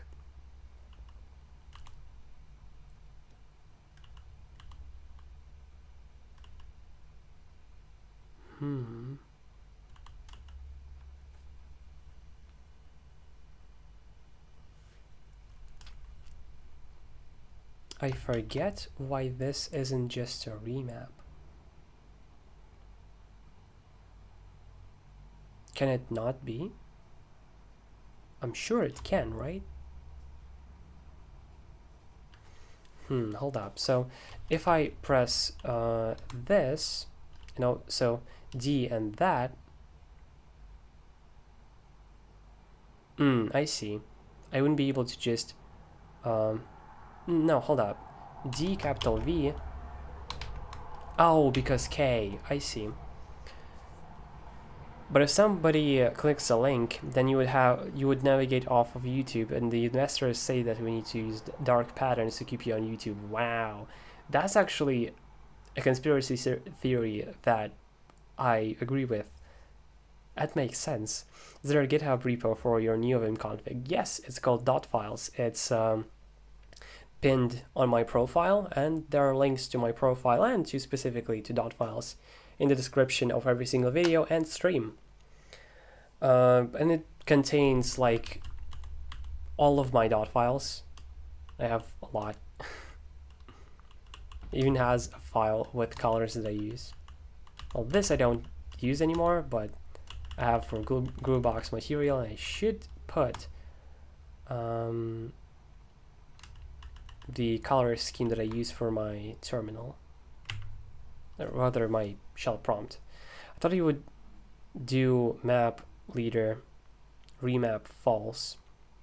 No, the thing is in operator pending mode, so I press D, now I'm in operator pending mode, and then it wouldn't work, like capital V, K, it immediately works. Oh wait, hold up, scratch that. D, we're in operator pending mode, capital V, bracket, boom, it works immediately. When really I wanted to also press K, so it's impossible to do it that way. We have to use a normal command to select it. So also get confused as to why I do it that way. So what I want to do is just touch remaps for any general remaps that I'm not sure how to split, and open remaps.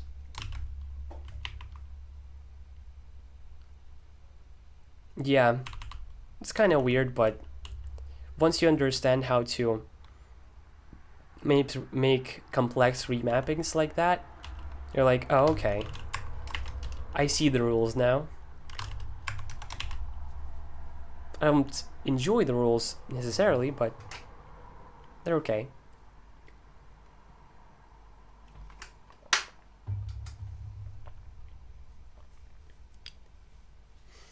By the way, I'm so happy that you guys are here. This is making the stream as a much like nicer experience than it would be otherwise. So I appreciate it a lot. U0 has helped me a lot in like fucking scaring me. I don't want the stream to die. Please don't. Okay, thank God. I want, no, not this, this, and like this. Boom. Great, okay.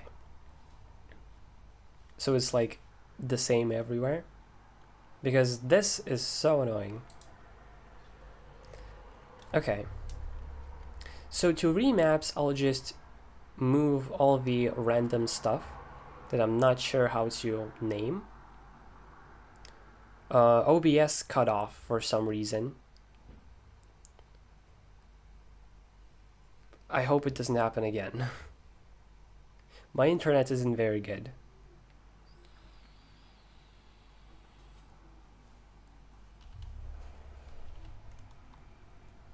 Yeah, okay, I'll just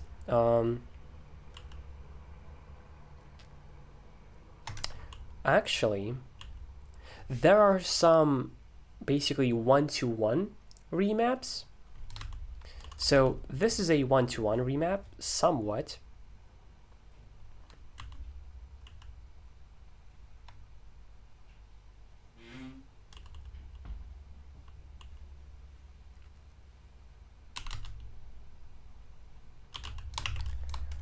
DGN, yeah, DGN.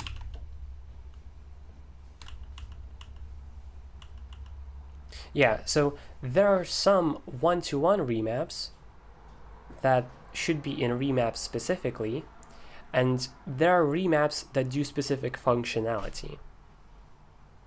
I can imagine. Sometimes you have to do some real black magic to make something work, and it does not look good.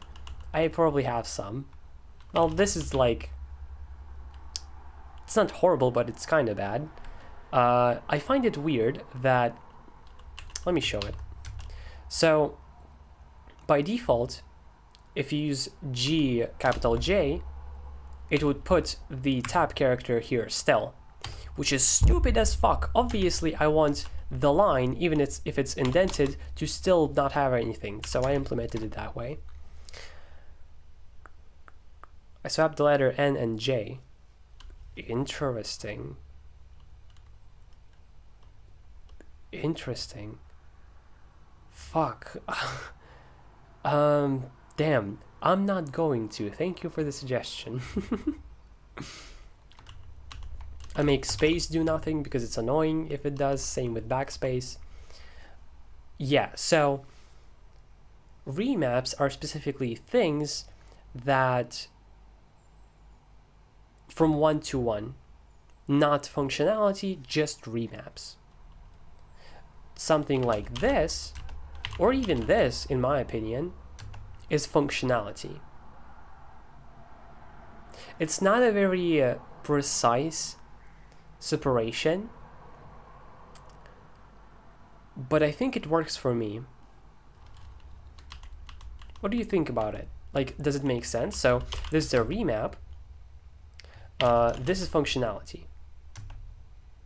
Because we're using some functions, it's more like complex. We use like actual Neovim features. This is a whole macro, so it's definitely functionality. This, wait, what? This is a remap. We make you act as something else, but it's not really functionality. Functionality, fuck. Yeah, functionality. Functionality, actually. Is it? No, it isn't. It's a remap. This is a functionality. Like, are you getting what I'm getting at? This separation. By the way, this is crazy. What is this? Yeah, so 2DAP.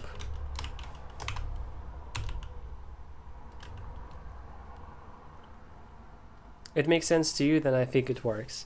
I agree with that. I was just asking if it makes sense to you as well. Like, I'm interested. Is that like gibberish to someone else or relatable? All my keys are in the same file though. That's understandable. It's just so much easier for me to navigate multiple different files than one huge file. Well, I guess I'm saying huge because it is for me. Nice, great. Okay, so we take this. Those are remaps. This is definitely a remap. This I might put in a different file called something like registers. Basically changing how some keys operate. Yeah, so when I press S, it doesn't consume my register. And that I might change back and forth. So I'll actually create a separate file for it. I'll link you my keys file, but no links. Yeah. You could message me on Discord though. I'm pretty sure. Yeah, I specify my nickname in the description of every video and stream and so on. And it's also Axel Full Blur, like I am on here. So it's pretty simple. Because apparently, well, fucking thanks YouTube, this is the only way we do it.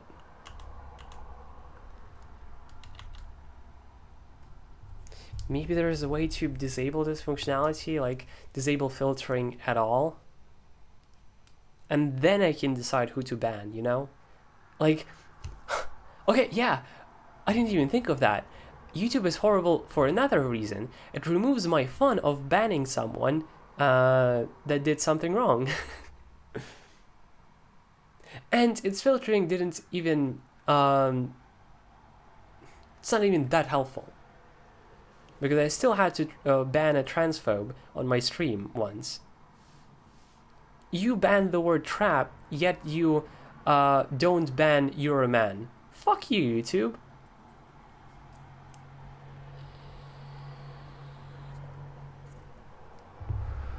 So yeah, I would rather YouTube have give me more control over what happens on my stream. Like, come on. So we have remaps require. registers.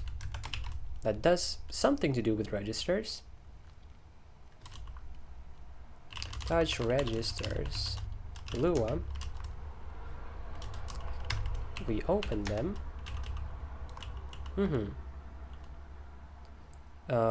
This is functionality. Now this is registers. This is a remap. Interesting how my brain is like constructing the difference between them. I'm immediately like starting to like my config a bit more because it's separated away in a nicer way. It's going to be easier to manage and to change. And let's go and create functionality too. It's a lot easier to fit all the keys in one file if you can do one line per map. Well, it's not about fitting them, it's making them easy to go through. Like, I could do that, and I'm actually going to change that, but the only reason there are 2 lines per each map is because they were too fucking complicated to go through and find when they were on a single line. With multiple files, it's not as much of an issue, so I will actually remove the variables, or at least most of them.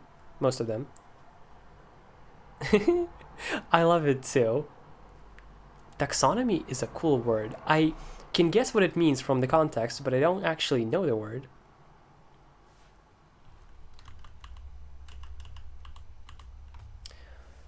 So we have remaps, they work for sure, registers in a similar fashion, and then we call the most unsure one, I guess.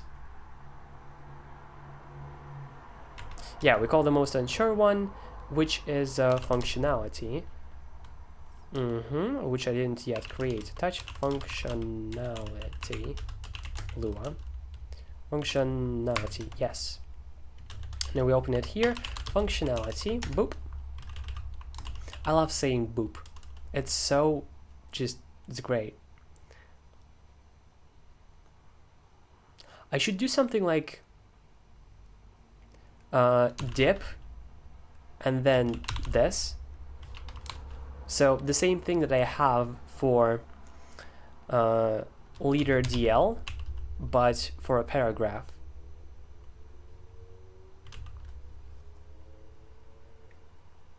But at first I'll just get used to the default of doing that. And then this is a remap. That is functionality. We delete this. Yeah, I should get used to using the black hole register a bit more. I've kind of been slacking on it.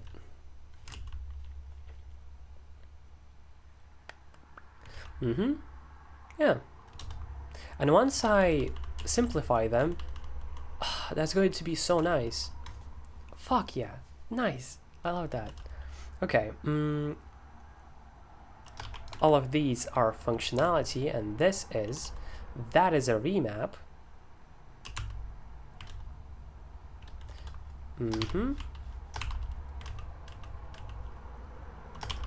These are remaps. That is functionality. Okay, it's like starting to make more and more sense. Windows should really have a simpler way to configure global key remapping.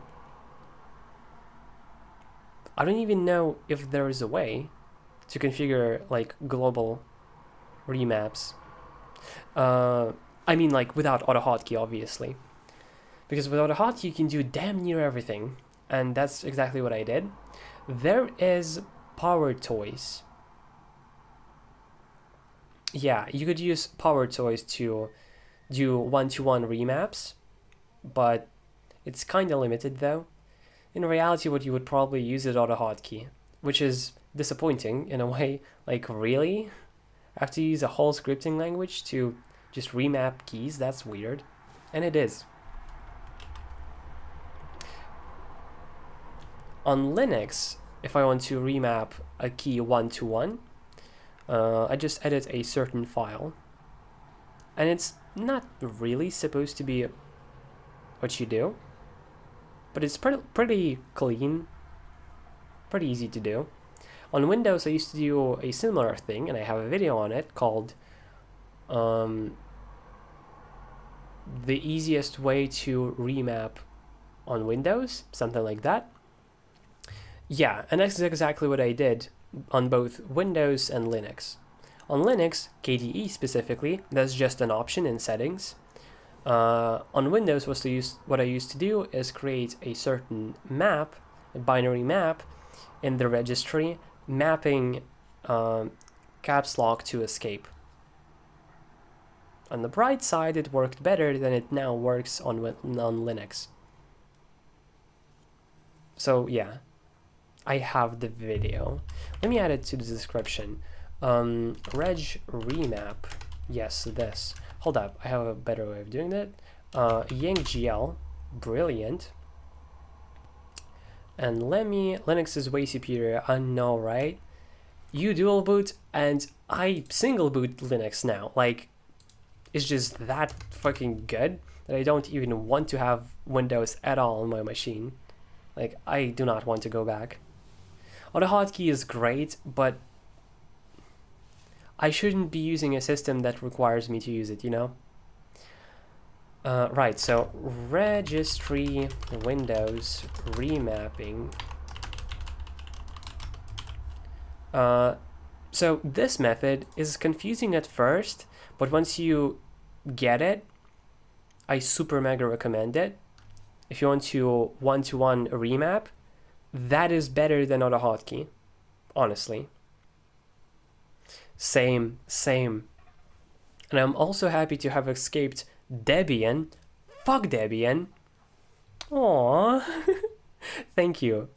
I wish I could like your comment here, but no, I can just fucking leave a reaction. Thank you. That's very sweet. I got awesome VM, so I can do that.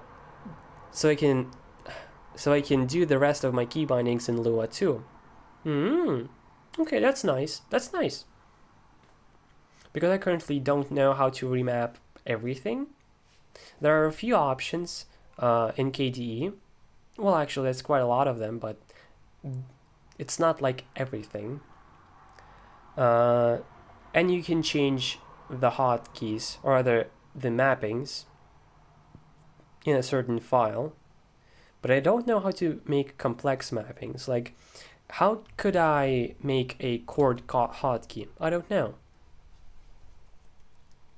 Right, about Debian. Fuck Debian. God damn, I had such a terrible experience on it.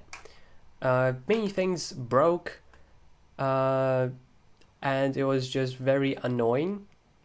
And then I switched to EndeavourOS, and now everything works correctly without me really worrying about it. And everything is great. It's so good. And I also am using Arch, which is the ideal, I think, for a Linux user. I guess not for everyone. Some people really like stability, and rolling releases doesn't sound good to them. But to me, it's super important to be able to install everything with my package manager. The only thing with Rich Remap is that I can't remove it fast enough. True, I guess. Yeah. In GA5, the caps key is used for the character's superpower. Wow. Yeah, but I'm in a very interesting position that I usually don't play games. And when I do, I exclusively play them on the controller. I don't want to play games with my keyboard. It doesn't feel nice. Plus, I don't like the mouse. I hate the mouse. I don't like using it. So I try my best to use the keyboard when I can. So I use a controller instead. If a game doesn't support controller, I'm not gonna play it. I have a awful keyboard layout, so I need to remap everything if I use the keyboard. Yeah, I can see that. There are a few things in my keyboard that I'm not quite happy with. But some things I got used to, and other things I changed. But the biggest gripe with my keyboard is that my space is way too big. It's huge, it's humongous, making the right alt pretty much inaccessible, or at least unreasonable to access. I don't have a controller. Yeah, that's fair. I super mega recommend buying one, because it feels so nice. It turns playing a game from something that kind of feels like work to actual rest. It's so like comfortable. Multiply visual is a feature. I can just dab. Yeah, so that is a feature. True. Not functionality. Features.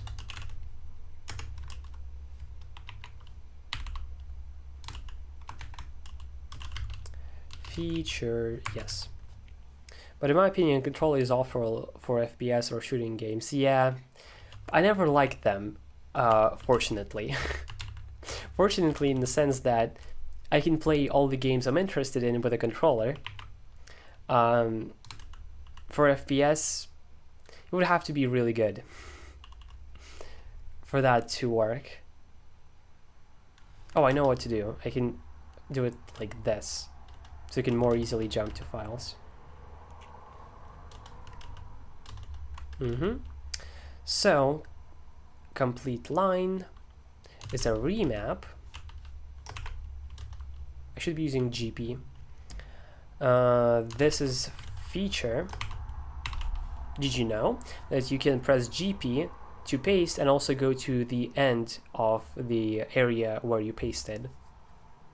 Very convenient, and I think for a while I had it remaps to be my default. But then I changed that, I guess. Oh, and also I made Control H. Control H, really? And backspace works still. That's wild. Control H, do this. I hope this showcase explains what it does, because I'm not sure how to explain it properly. Yeah. Ah, yeah, that's actually, maybe I should do something like that for ZP. Lol. Oh, because I already use it. True. Well, the thing is, like, let's say I remap it to, that I'm used to GP pasting from the system, but then I still access it differently when I want to copy, for example, or change and so on, or delete. And then paste is different for some reason. So I guess I wouldn't do it for that reason. While GP sounds great at first, it doesn't like align with the other stuff well enough.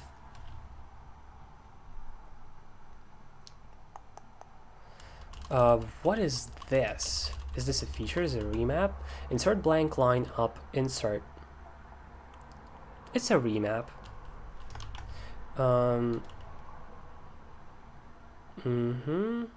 It's a remap. Also a remap. Also a remap.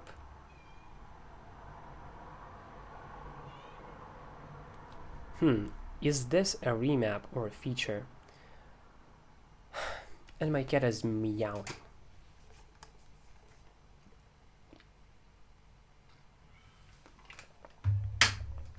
It's time. That's a good question. It's a feature because potentially I might be using remove highlighting somewhere else as well. In which case, remove highlighting should be in functions and not here. Hold up.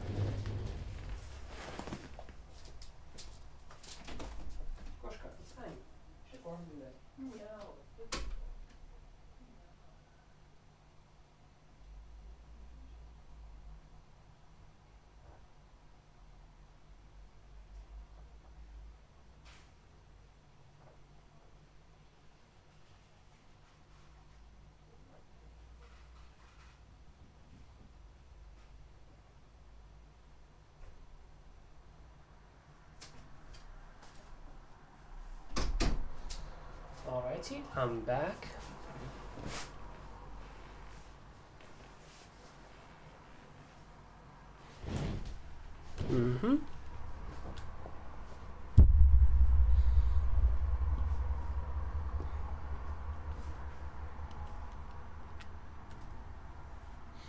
Okay.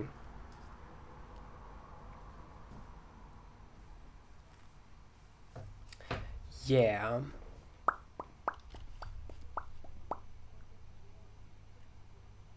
So this is a feature, but up to this is a remap.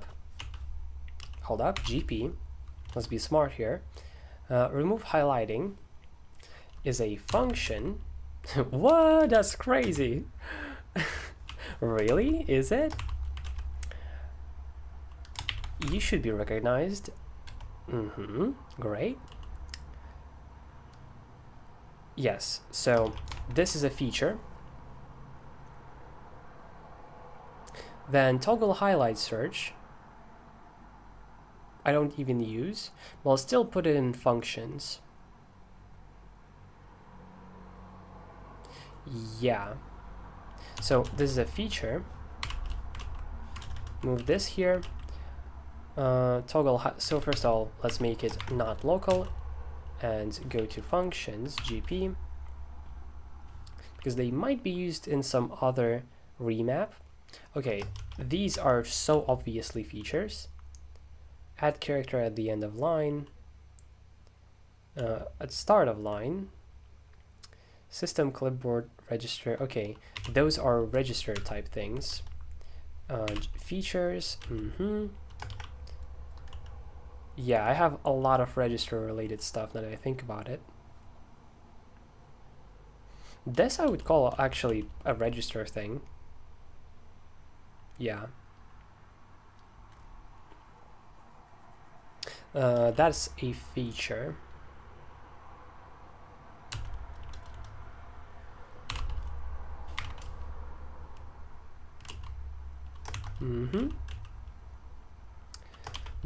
So move line and so on is a feature. Okay.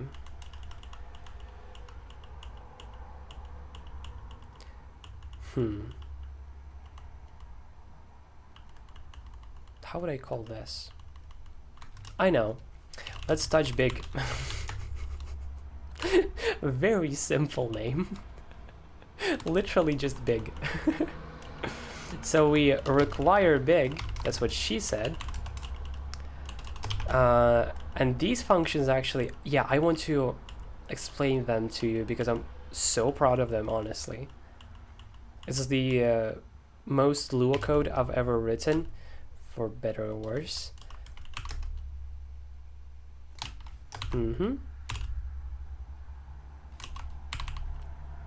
Right, so you ever notice where you try to search for something and they're like, okay, what do I want to get? Fuck. Okay, so I want Vim function get regex, whatever, right? It's not even get regex. Those dots are any symbol. That's usually okay, but what if it isn't? Searching is in this weird state where it's not quite regex, but it's not quite literal too. If I try to search for a backspace, no, not a backspace, backslash, I have to use 2.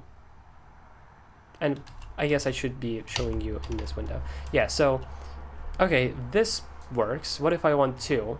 It still means 1. So I have to use 3, what, 4? Basically, it's very confusing and very annoying. What I would want to have is just a literal search. I'm just searching for text. No regex, no weird magic. That's exactly what I have. So I can search for any literal text. Boom. And that is literal search. So here it is. Very, very nice. In a similar way, I can search for selection, which uses the same idea as literal search to get the selection and search for it. Because usually if I try to do it in a simpler way, you would still have to escape backslash it and such, making it pretty annoying. And then reject search is just a remap for this, so it's nothing special. I should make it simpler actually. Yeah, search for register is amazing. I can copy this to the S register and then leader FS and I search for it. Very convenient, because pressing Control and then this and then is it a literal search? I don't know. Maybe not. But with this I can just search for the register literally. And search for the current word does what this usually does, but better.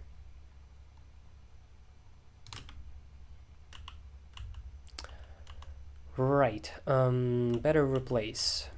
Better replace I don't even use anymore, I'm pretty sure. Yeah. I have videos on all that basically. And I love those. Execute normal commands is a remap that I no longer use. Repeat replace goes next. Oh, that's helpful. That's a remap. So is this.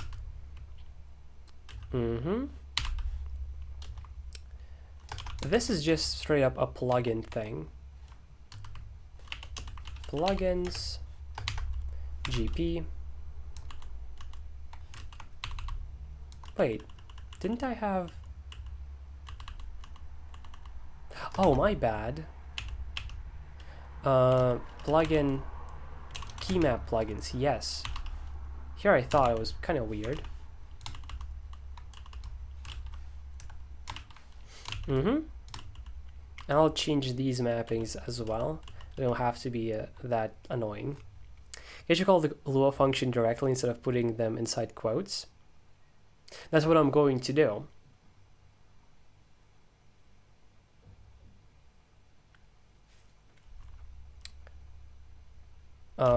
Yeah, if you mean like the mappings like this, that's exactly what I'm going to do. I made it this way so it's easier to search for initially, but now I don't really need it anymore because I have separate files which are easier to go through.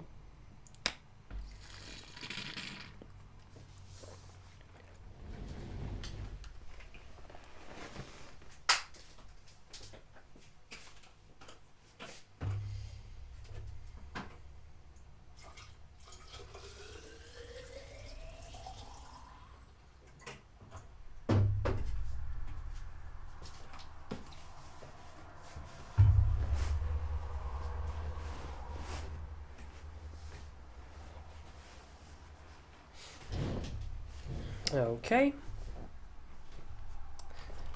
Inclusive next blanky. That's a remap. Is it now? It's kind of a text object, now that you think about it. Okay, text object then. No, not tattoo ideas. Text objects.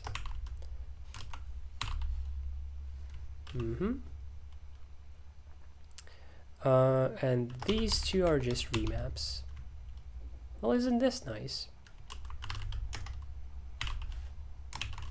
Everything moved down to files. And let's see. No, I don't want to open terminal there. I want to see here. Oh, wow. That's quite a lot more files than I thought. Holy shit. My config is so big that it has like what? 3 by 15 file, 14 files. God damn. Oh, like, do you mean, hold up, yeah, I misunderstood you. Where is it? Features, oh, it's in big. Do you mean like GS this? And then we...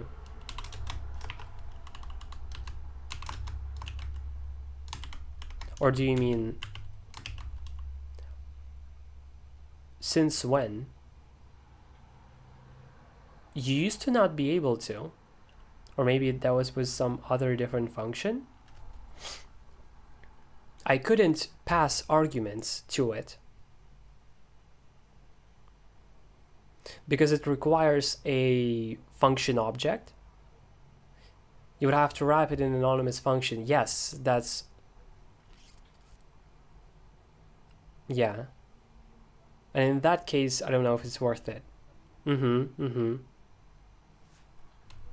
Like, okay, we do a function and then end. I guess it does look better. I don't know when, but it works now. Let's try if it just works. Because maybe it does.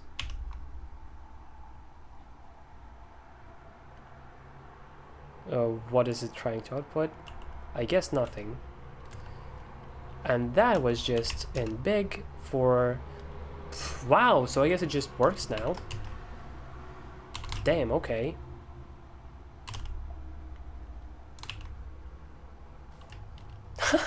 Exact same number of characters. That's funny. Apparently not. Oh, that's a different thing. That's a different thing. Also, this should be a question mark.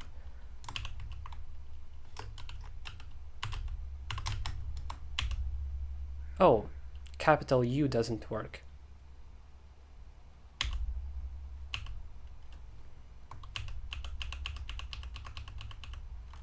Strange.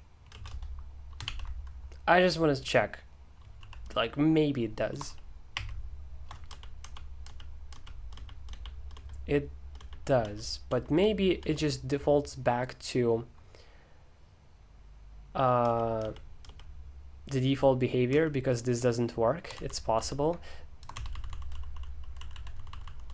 Unless search for current word returns a function, this makes no sense. I agree, and that's the strange thing about it. Okay, let's try this to be like sure. DTL, and here dn. Fuck's sake. Dn. Yeah, okay, you're right. And you should be right. What the fuck is this?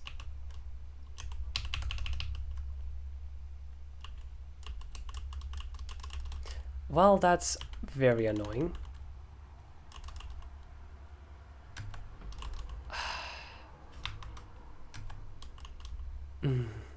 What do I do now? What the fuck do I do now? Okay, we have... No, not this. Fuck. Control 9? Control...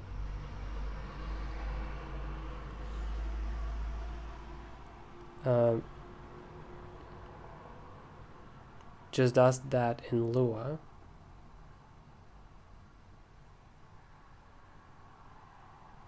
Yeah, I know, but I redefine it to be something else. Definitely not. And by the way, it needs no preserve root. I've seen the memes. Where the fuck is timeline? Here it is on 6.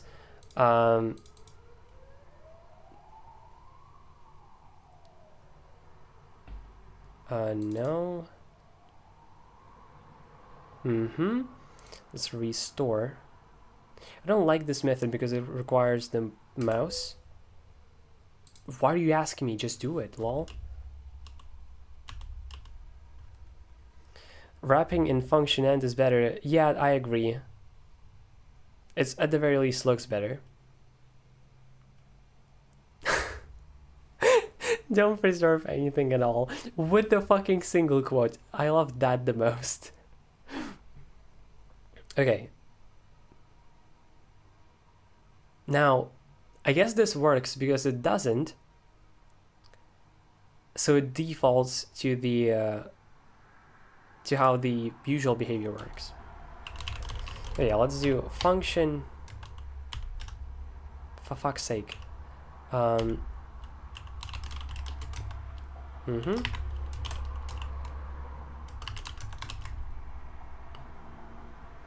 Why does U not work?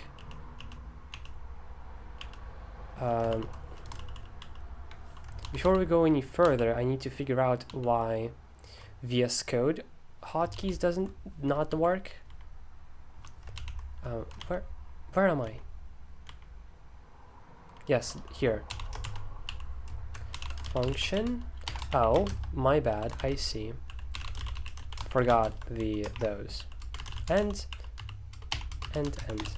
Okay. That, for fuck's sake. I'm so used to pressing capital U. Now, big question. Why does VS Code not work? What's up with that?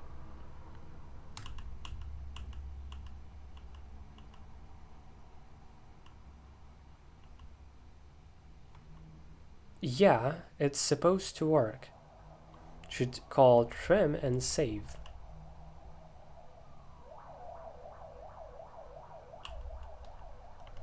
It's possible it doesn't recognize this.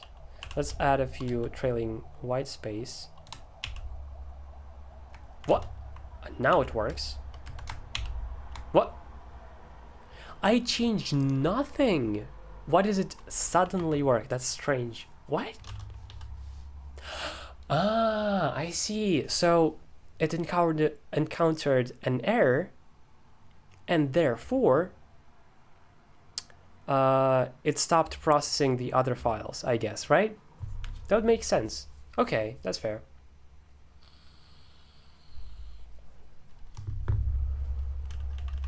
So we confirmed that everything works, and my init.lua is so small now. I love that. And we get to have a grand commit. It's going to be pretty big. Right, so let's go up and gamp split Neovim config into multiple files. Isn't that nice? Now all of those are committed. Nice. This is when you remember VS Code is written using JavaScript. True. It's a travesty. I love VS Code, but why TypeScript? Like, come on. Really? Like, you couldn't use a better language? I guess not. If it wasn't in JavaScript, it wouldn't be that extensible, I feel like. Or as easily extensible. It wouldn't grow to what it is now, for better or worse.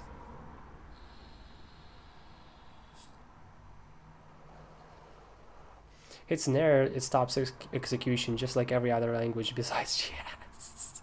So true. Yeah, that's fair. I just wish it told me, I guess. It's better than Adam's CoffeeScript. It uses CoffeeScript? That's crazy. Why would you ever use a custom language for your editor? That's crazy. It's insane. That is very true. Like the fact that you can use CSS, for example, to change how your editor looks. That's actually very fucking big. It lets developers develop a bunch of cool stuff, and then you get to use it easily. It should tell you, and I guess if I was programming in Lua like as is, that would happen, but since I'm using it as a config, it doesn't. True, and it usually does, but in that case specifically it didn't. Or at least it didn't show up, at least. No. Usually it works. Just didn't work this time.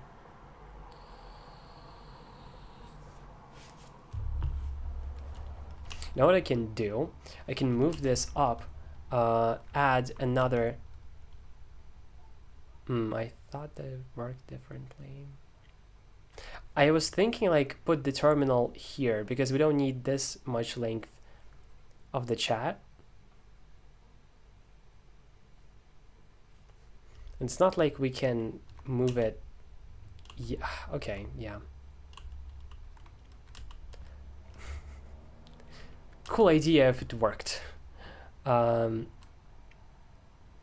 is a master window. Okay.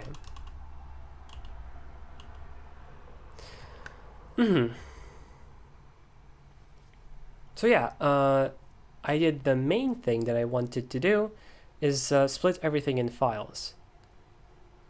I would also, and actually I will, like simplify the names, but I'm going to do that later because what I want to do now is eat and buy and drink tea. So I'm going to be ending stream. Thank you so much for watching. That was really fun. And thanks to you, Zero, I figured out Lua easier than I probably would have by myself. I wonder how Emacs does it, because I know they have working GUI stuff in there without Electron. Well, you don't have to have Electron for GUI. You can just draw on your screen. You can do that without a hotkey, but I guess it uses the Windows API, which is bleh. So yeah, goodbye. Let me move here, and there's this thing that I do since recently. I first go to no video and then patiently wait to make sure that I don't immediately end stream when I'm not supposed to. So yeah, goodbye.